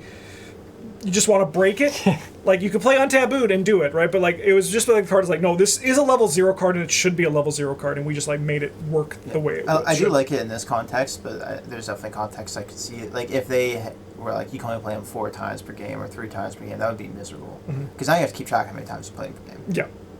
Whereas this one, it's pretty easy because there's 2 Two of of them. Yeah, you Yeah. got 2 Yeah. of them. Play them Yeah. twice, so... Yeah. We got a few more cards here. The Prophesy Profana was a pretty disgusting card. It's That's like one way to say very it. powerful. These are rogue cards. Bro. Yeah, I mean, but like once again, like these are like crazy strong cards. But this is also the same. Like when I was talking about like other cards keeping up, we also saw like Cyclopean Hammer in this cycle, right? So like there's like the power level is just like Yeah. going up Mystic- for everybody. Sweet Yeah. and Mystic Spell. Yeah, Yeah. yeah. Cyclopean Hammer is like as good as like one of these. I think 3 of them are better. Which one do you think it's as good as? Eon Shard. Really? Yeah, as long as you don't play Eon Shard with red cards or like other cards at all, really. Yeah. Yeah. Um, Just like standalone. it's your Yeah. only. It's your only card in your deck. Yeah. I think it's as good as Eon Chart and Profana. Yeah, I think Profana So that- is like it's more kind of just like over the top, like how the fuck does this exist, Yeah. as opposed to like because like Yeah. every time we've played it, it's kind of like been super impressive, but it doesn't actually like just make someone not die, Yeah, which is like Most scenarios, it doesn't just trivialize the game. yeah, But it can. It can. Yes. yeah. And it does trivialize one aspect of the game where it's like, oh no, I'm engaged with an enemy. Yeah, I can probably actually just ignore this guy till. Yeah, that was a Okay, big I'll yeah. come to you. So like, Yeah, that's that was a problem. big That's a oversight for sure. It was Well, So I understand why they wanted you to be able to like use the ability to suck yourself back to the locus, so Yep. someone else could deal with the monster or whatever without getting hit by the guy. Yeah. But Yeah, it's like, I'm going to go on my own. why Yeah. all of them? Yeah, and then there's also Janae Beauregard, who showcases the power of Seeker and Rogue Yeah. coming together, She's also the flavor text on Fieldwork? Fieldwork Yep. is a quote from her. which is really cool. I love Peanut that. butter and jelly and Yeah. cocaine. Yes, 100%. Her ability to move enemies around and clues around is disgusting. She was tabooed. I mean, the Profana was tabooed to be a limit once on the attack of opportunity. Yeah, only the first one. The Janae Beauregard was tabooed to be 5 experience. Where And she the belongs. Eon chart was tabooed to only be basic actions. Yes, as Which- it should Totally be, fair. probably. Which yeah. isn't play anymore, right? Well, this one is only move, evade, or investigate. But yes, Yeah. now so a basic action. The easiest way to remember it is if it doesn't involve a card, then it's a basic action. If it involves a card in any way, it's no longer basic. Yeah. What if I commit a card and then I was also thinking that, but I was like, nah. Yeah. Well, yeah. No. If you, it's yeah. yeah. But yeah, and then also in the thick of it here, these are just like some powerful cards that were in this. yeah. In the thick of it, it got to be here because it's also broken. Yes. Yeah. Oh, I thought it was here because it was also yellow. Is that not yellow? No. No, actually, it doesn't. Oh, that's crazy. Yeah. We then also had Forced Learning. This was one of the 5 permanent cards that came out. Well, 6. There were 6. The neutral one is there. But like for the class ones, this is one of the 5 class ones. Archive of Conduits was the research card in this cycle. These ones are cool. I like the Archive of Conduits. I wish it wasn't very limit 1 because it kind of these ones would be really fun to randomly roll on. Yep. Hiking Boots is a really Sick cool as like fuck. movement card and also It's like a nice alternative to Pathfinder. Yep. Yeah. And then we had Survey the Area, which is just part of the cycle of practice skills that put 2 of your stats like together for a And test. see, they're even moving closer and closer, Bryn, to like Seeker and Rogue are the book foot classes. They're friends. No, Rogue is like the cool They're one. friends. The one that Yeah, we're but- gonna just merge them all. It's gonna be great. Yeah. Yeah. We're just Same gonna be like we're class. just gonna be playing like this weird Puke- gray Puke mess. green. Yeah. Yeah, puke green. We have medical student. We talked about her early in the video. Actually, she's Yeah. just a really very Great level nice, 0 level ally. 0 ally. We have the divination. So this is the spell suite. Very powerful cards as well. A lot of things you could do with them, especially with Norman Withers, Yes, clue which was compression. like really nice. And then the ice pick here, which was the merging of the seeker and survivor class. And also, like, scavenging it is bad, but that's more of a survivor problem than a seeker problem. But when they come together as Yeah, a I think seeker I love survivor, it. it's very, very efficient. Yeah, it turns out like when we staple Seeker to other things, Yeah, it they makes become- them better. Except for Guardians, where they just kind of like, still just kind of like, the Guardians are like Yeah. too fair. It's like, no! Hey kid, you want 3 cards right now? He's like, what do I do with these? They cost 5. Whoa, I whoa, whoa, whoa. don't have like, the no. money to pay for this. No, it's like, no, give them to other people. What the frick? Oh, what the hell? These guys are here. No, it's a fucking weapon. Yeah. So this was like the next big and the most recent big thing for the fist and book yeah, combination. they here. actually like started printing cards for it again. Yeah. And again, you can see here an example of Guardians making Seekers fair by making this 5 experience, while Janae Rogue's like, no, we don't have to follow the rules. Michael Like, Lee could have been like 3 or 4. yes. I think honestly, like, if if you they were- switched, yeah, it would they- have been like totally Been, like, fine. pretty fine. Yeah, maybe Michael, if you put him like 2 hearts and 2 Yes, brains yeah. and then like 3 experience, Yeah. that's totally that's good. Yeah, yeah. At 5, this is a little tough to I mean, justify at sometimes. like 3, that also follows like pricing, like guidelines, I guess, Yes, or yeah. whatever you want to call that. yeah, like Janae House, she's 2/2, so she should yeah. be 3 experience. Yeah, but like is 3 XP bumps 2 your stats, Yep. does a thing that you're doing, Yes, yeah. right? Like that's how those guys look everywhere else. Yes, yeah. Yeah, and Scientific Fairy is really nice for. It would be really nice for Roland if he could play it, Mm-hmm. which unfortunately he can't. Very nice for Joe Diamond though. Yes, yeah. You only can't play it if you don't cheat. It's true. He could, yeah. It's true. We shouldn't condone that yet. Not yet. Not yet. Maybe like if they ever announce they're going to stop printing, then we can be like, do what you want. Do what you want. Just cheat. Edge of the Earth campaign. I actually think it punishes Seekers in an interesting way But for not this one. Tekalilis. Yeah, like Tekalilis, they're there, but that's why it's so much smaller because it's Little less baby of a one? thing. Yeah. So for the Lost Researcher, I like when there's like story-based enemies that you can deal with Book or Brain, especially like because the idea is to not kill them, but you still could. It's for a nice narrative touch. But one thing that I liked for this one is that it actually made locations bad. So whether it be by, like making it so you can't play or draw cards, you can't if you stay here, you take damage and all your allies take damage, or like the locations, if you get a clue, you have to discard all your hands. So it means you have to kind of be a bit more reactive as a seeker, while still the game, you're still a seeker, so you're still going to get top really easily. I do like how that actually locations kind of became bad in that campaign, which was really cool. Yeah, I do think one thing I think that the Edge of the Earth campaign did really well was make the investigators in the cycle feel good to play. Yes, 100%. And interacted with them in interesting ways as well. Like Norman struggled, if he did end up with Tekalilis in his deck, they kind of just show up and bonk you, or you could use your Harbinger to seal them inside your deck forever. Yeah. Mara and then Jack, I actually think I'm pretty sure you can't gain Tekalilis because your deck can't be shuffle them modified. either. Yeah. Ooh! so we did The some hot fun. tech play. Mara Jack got to enjoy running around and, Yes. or dodging the treacheries that made your location shitty, and Those are the I ones don't that are have- relevant to the video, so you don't need to say anything else. Perfect. Yeah. I had one for at least one more, but Yeah, it's don't a have different to. week. Yeah. We're then going on to the Scarlet Keys, where we saw Vincent Lee. This is the other version of Carolyn Fern caring about damage healing. What I do like about him was that he kind of merged that skill-based seeker thing. His healing gives skills, which seekers care about. And then also if you do it to yourself, you can take advantage of them, which was really cool. I think like Carolyn, he's a very successful design. His deck building also is that tricolor thing. He's really cool. I wish he had the 2-4-4-2 stat line, or 4 fists instead of the book. Yes. But that's if I had my Then you perfect just, you just play your scientific theory. Yeah. And then you assign your damage to the wounded bystander instead of you, so that you don't have to put it on the scientific theory. and just keep healing him. Yeah. And he's like, please stop. You're killing me. Card plays really good with it. He's like, no, science This is a says you human will not experiment. die. This is a human experiment. The board should look at that.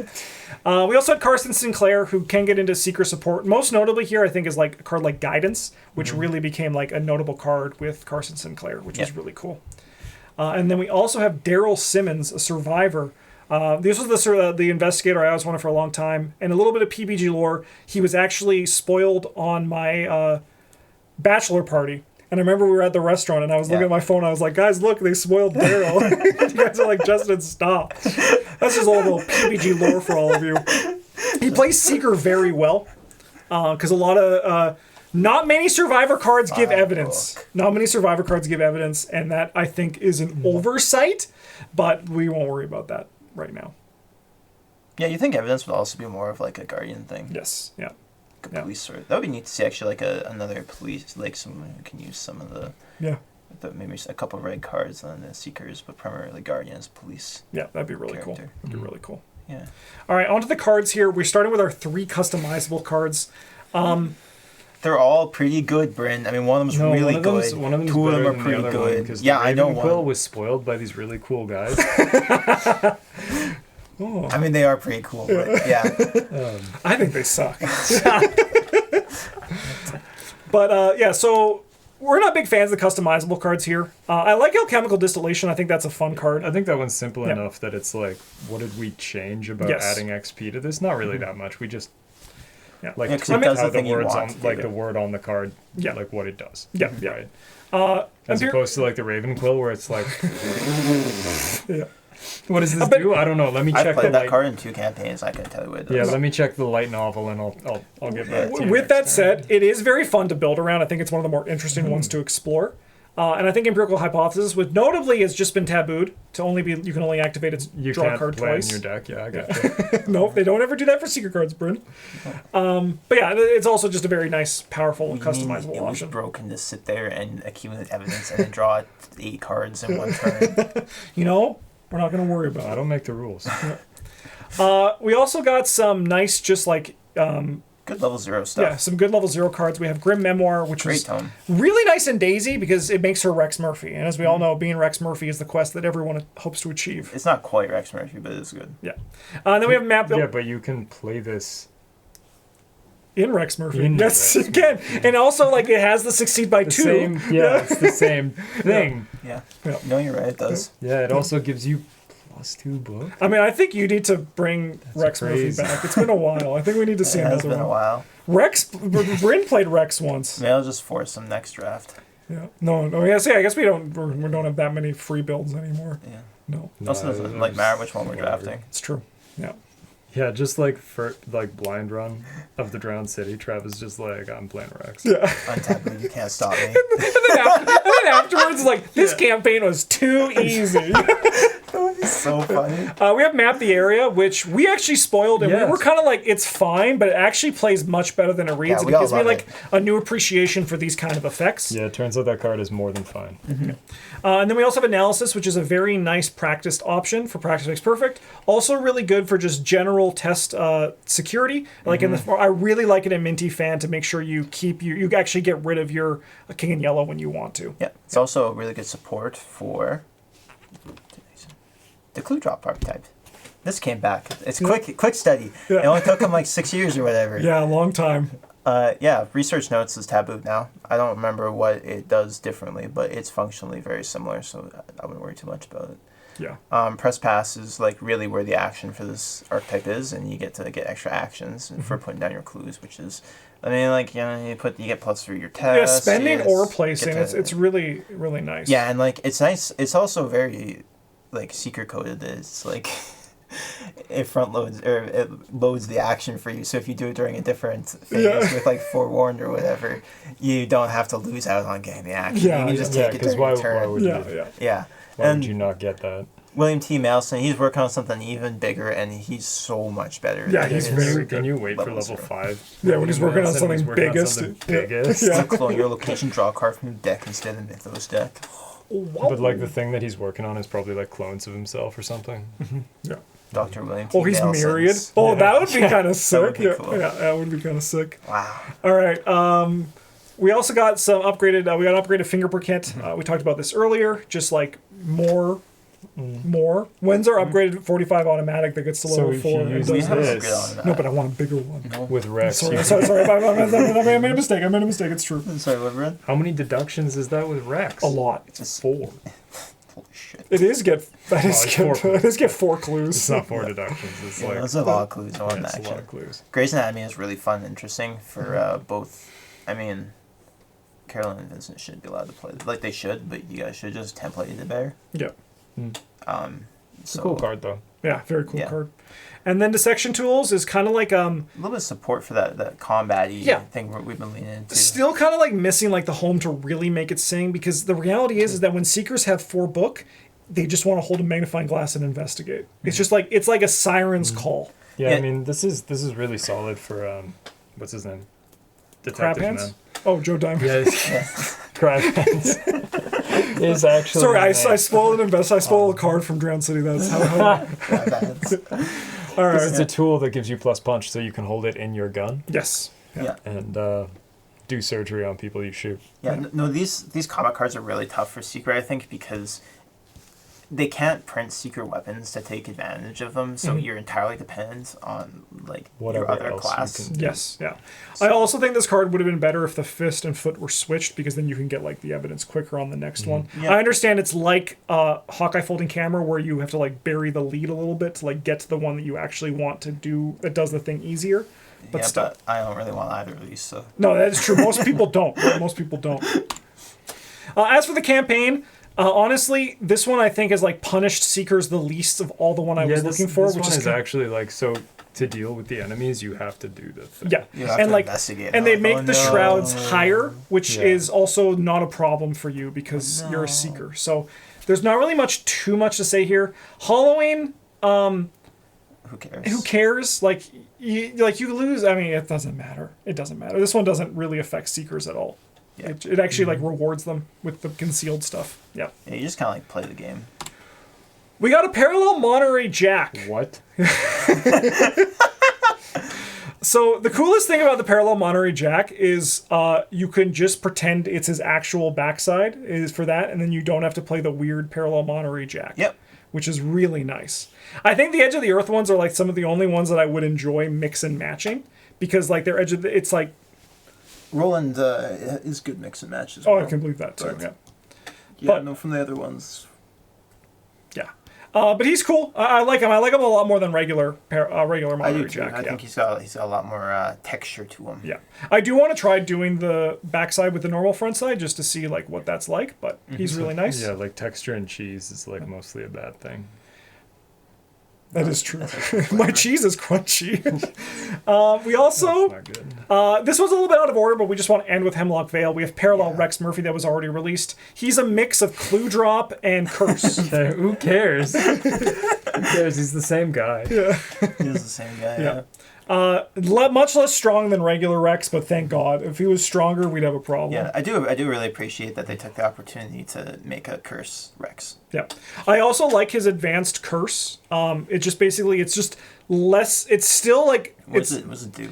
instead of succeeding and drawing another token, if you pass, you just draw another token. So like just basically like simplifies the, Okay. I've had, right now I have to put back in and go, you just like, I passed, do another one. Wait, is that all it does? Yeah. So it's just better than the baseline one. No, I would say it's worse because you're. You don't get to put the token back that passed you, right? Oh no, it does. So it gets rid of it earlier. So it gets rid of it easier. So you draw it again quicker because most of the time my Rex's Curse Okay, just I guess stays. I can see how that's wrong. But I mean, the real That's thing bad. about like the Rex's Curse is that a lot of the time you're like, oh, I succeed by 1, draw a thing. Oh, I succeed by 3, I'll get an extra clue. Don't mind if I do. Yeah. All right, and now we're on to Hemlock Vale where we have Kate Winthrop, who. Play secret cards. Yeah. Yep. Second time. Second time. Almost the same stats. Yes. Yeah, kind of weird how that worked out. Yep. Yeah. Yeah, this is actually like academia woman stat line. It's canon.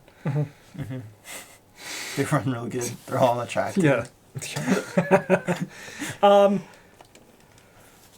Not much to say about Kate. Still discover her card pool is so limited because it's mostly secret and like some insights and like one science card that's out of her color that's relevant. Like if you're not playing first aid. She's fun though. Her ability to just like be able to pass tests is kind of neat. But Yeah, I had a pretty good time the one time I played her. That being said, probably won't play her again for like until she gets like a card like pool. 2 Yeah. years. Yeah. Yeah. I'm sorry. Do you want sciences that aren't yellow? Yeah. Well, you can't. If I'm gonna play So- if I'm gonna play all secret decks, it's gonna be Harvey Yeah. or Rex. Man. All right, onto the cards here. We just got a new archetype, which is a really fun archetype. The succeed by the science archetype, as we call it, because they say science on them. Yeah. But it's exceed by exactly a number to get a benefit. This is boosted by steady handed, which allows you to do what you want. Like 2. Yeah, by 2 to heal horror as well, which is really nice. I think that steady hand is also a really nice tool going all the way back to the core set for Roland Banks to just have like some good horror healing in your deck. Like Rex to live forever. Or like Rex to live forever and then also succeed by 2 and do Yeah. all the thing. Yeah. I mean, the steady-handed is kind of just like, no, I have a permit. That's just a piece of paper that says you can do whatever you want. I mean, like steady hand, it's like steady hand is like, sorry, it is. Rex, you only succeeded by 1. Check again. I think you should look closer at that token. Yeah, I love chemistry set though. I actually love this archetype. The quite a science archetype I like a lot. I'm a little bit disappointed actually that Kate doesn't interact with it in bit. Agreed. some way. Yeah. 'Cause, like, I understand they want to be playable with other stuff, but like she just. But, like, doesn't- she just Daryl's doesn't do like- it. Yeah. Evidence. Give me survivor evidence card. I want that cop too. I want that fucking cop too. It's just gonna be like some sort of horrible like Tetsuo Mori, but he's missing an arm and a leg now. And it's a crab hand. He's gonna cry. Wow. The mouse mask was the seeker mask in this cycle. Just good. Yeah, really nice. I think like Luke really likes this one because he puts a location into play constantly and he cares about these 2 stats. Yeah. But I think otherwise like there's better cards for Seekers as a whole. But Luke gets lots of love. But yeah, this card's like fine. yep. It's just good. We got some more curse support in the form of Prismatic Spectacles, which is a really cool card. Gabriel Carrillo is an alternative to Dr. Milan, which is cards instead. Also a good curse support, and then Control Variable, which is just All fine right, for so curse we have decks. to go back and play Shades of Suffering again. Nope. Yeah, I do. we'll do it when Travis is gone in It's not the April. one I like. No, but like I'm gonna put like a bunch of curse tokens into the bag and do nothing with them. It's gonna be great. Oh, okay. That's good. That's great. I mean, I did that to you guys in this. It was only fair though. It was But revenge. yeah, it was revenge for 2 years ago, 3 years ago, 4 years ago. No, that never happened. It's on video. If you check the record, you'll see that we did things with those curse tokens. We were doing work, I don't believe and it. you were taking the the tokens we needed out of the bag and just throwing them on the ground. I mean, yeah, I don't want them in the bag. Where else am I going to get them out? But no, I'm a little bit disappointed that for the curse stuff, they focused so hard on the clue gang aspect of it when it was much more like just other effects in Innsmouth. You know, you had the Gaze of Urax that did damage. You had the two of the books that interacted with the encounter deck, or the other one like lets you play insights fast or something like that. Yep. And yeah, these one. I mean, there was some clue gang. You gotta have like a little bit, but these are all just you get clues good. Yeah, that's fair. That's fair. It's kind of boring. Continuing more of this like science stuff with Dr. Charles West. Some say the least playable ally you can get that Justin's still playing for some reason. Why does he cost 3? Because it could cost 2. It's either exactly 1 or 3, and they chose 3. Yeah, but 2 is like exactly 1 and 3. I mean, I don't think so. I just they could have made it cost 5. And then With the made 2 copies that you have, it is. it is no. That is true. That is true. Yeah, They no. should have made him a 1/3. Yeah, no. He's a. I love his vibe, but I hate what he does. But notably, like there is some tools here. The microscope, which I think is a pretty playable level 0 on the upgraded version, is really nice, really cool flex. I actually brought it to that when you and I played recently. Yeah. I brought it in that Roland deck to try it out, and I thought that it was pretty impressive on a flex. Yeah, I like the upgrade one a lot. I think Yes. it's quite strong. Yeah, That's definitely. my favorite part about that Science Lady deck, Kate deck. And then our final card here is the research card for this one, the Ravenous Myconid, the plant that loves to eat things. And honestly, we've talked about this card quite a bit. Everyone online is like, this card's busted. We think it's pretty reasonable, but you know, I think it's like It's like really good. it's like tuned really strong. But honestly, after talking about Dream Eaters, Circle Undone, and the Investigator expansion, I'm like, no. This is This is like, yeah. this is like far enough from the edge. Yeah, I think it's like online with like other high-end removal cards for like other cards from other classes too. Yeah, it could have probably been 5 experience. Which but they are. They've been tabooed. Both the that's nice. the treachery and the enemy one have been tabooed to 5 What experience. Probably if, should've what also if I been have to like choose tomes. them at random? Don't ask me. Don't do it. Oh no, it's limit 1. You can't do it. Yeah, but like I can still try. You can still try, and then you pay whichever one you get. I don't fucking know, man. Please get me off this ride. Yeah. I love the plant. I just like how he eats things. It's kind of fun. It's kind of It's fun. Yeah, he goes chomp, chomp, chomp. The campaign itself, We want to play it a couple times. yeah, but so we don't have much. I haven't played Secret 3. It's like pretty reasonable. Yeah. It didn't feel particularly punishing or particularly forgiving on either side of it. I like this little mushroom where it like punishes you for getting clues. I think that's cool. Like just that Yeah. kind of thing. There's also like stuff that's like first time you move or play cards can really hurt the seeker class. Yep. And then also I like the bug that comes if you draw 6 cards. Good counterplay with the seeker, and it's supposed to be a downside, but it's kind of upside, which is I like being able to turn downside into an upside, especially You got if really it's fun. excited when we drew the bug. I love the bug. I love the bug. I did also really like that. Like, there's like that moss card in the one scenario That, when like, you eats use- items? Yeah, Yeah. I thought that was pretty Yeah. neat design. That's it's kind of anti-seekers unless Yeah. you're not playing by magnifying glass. I mean, even if you are, it's like, oh no, my no actions and no money. Yeah. Yeah. Well, no, you didn't activate it, so because the magnifying glass is just passive. Yeah. It just stays there. Yeah. You don't use it. And the Moss is like, I got him. I've stopped the blight that is Rex Murphy. And Rex like, no. No. And with that, we have come to the future, which we are going to be excited to see what this Lucius Galloway has in store. And then also, like, they're going to be continuing more of the... oh no, he's going into the Ursula Jack pile, isn't he? Maybe, potentially. I mean, he does have 5 foot. He basically has, like, the Monterey Jack stat line pretty close to it. Yeah, I'm just hoping that on the backside he's not like, you can play Insights or something that's already like mostly yellow. Yeah, that would be nice if there's something that different. would be really nice. I am going to say, though, just point out that every foot book investigator we've been kind of like, It is true. That's true. I do. Ursula, I she's will so that said, though, good. I All do the think secret his ones. ability Trish is really is better than the other 2 we've seen. Just like Clue, I think is Yeah. nice. Yeah. Yeah. And then also, this is the only card that we've seen so far of the Correlate all its contents. It is Science, with a little bit of charge and secret support, which I think is going to be pretty cool. Oh, I guess there's also, I didn't put her here, Agatha Crane. It's not a science card. It's not. It's an insight. It is an insight. Agatha Crane is the other one here. I forgot to put her here because she is both Mystic and Seeker. You can choose which one you want. Just choose your own adventure. She cool. seems really cool. She's basically like playing insights and spells from her discard pile, which is really nice. And they get removed from the game, so it's not... No. No, go back to Mandy. Go back to Mandy. You got way 2 months for that. That's not fair. Thank you, everyone. We hope you enjoyed this. We actually hit like the exact same time as the Guardian video, which is great.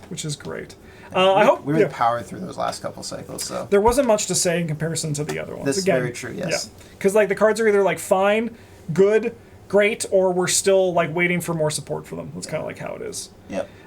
We hope you guys enjoyed Seeker Week. There will be Rogue Week. You can look forward to that in January, and that's going to be a great time. Thank you so much for watching, everybody. Huge thank you to all of our patrons and also all of you watching at home. And also, big shout out to Rex Murphy. I don't think we praised him enough in this video. No, I don't either. Him, Mandy also. Mandy also does a little something. Bit, Yeah. What about Monter? Who say anything nice about him? I like cheese. I also like cheese. I'm glad that the jaundice cleared up. I am too. Yes. It would have been a shame if he died. It would have been a shame. We had to get a different investigator. Oh no, what a disaster. Thanks for watching, everybody. Have a good one, and as always, a GG's.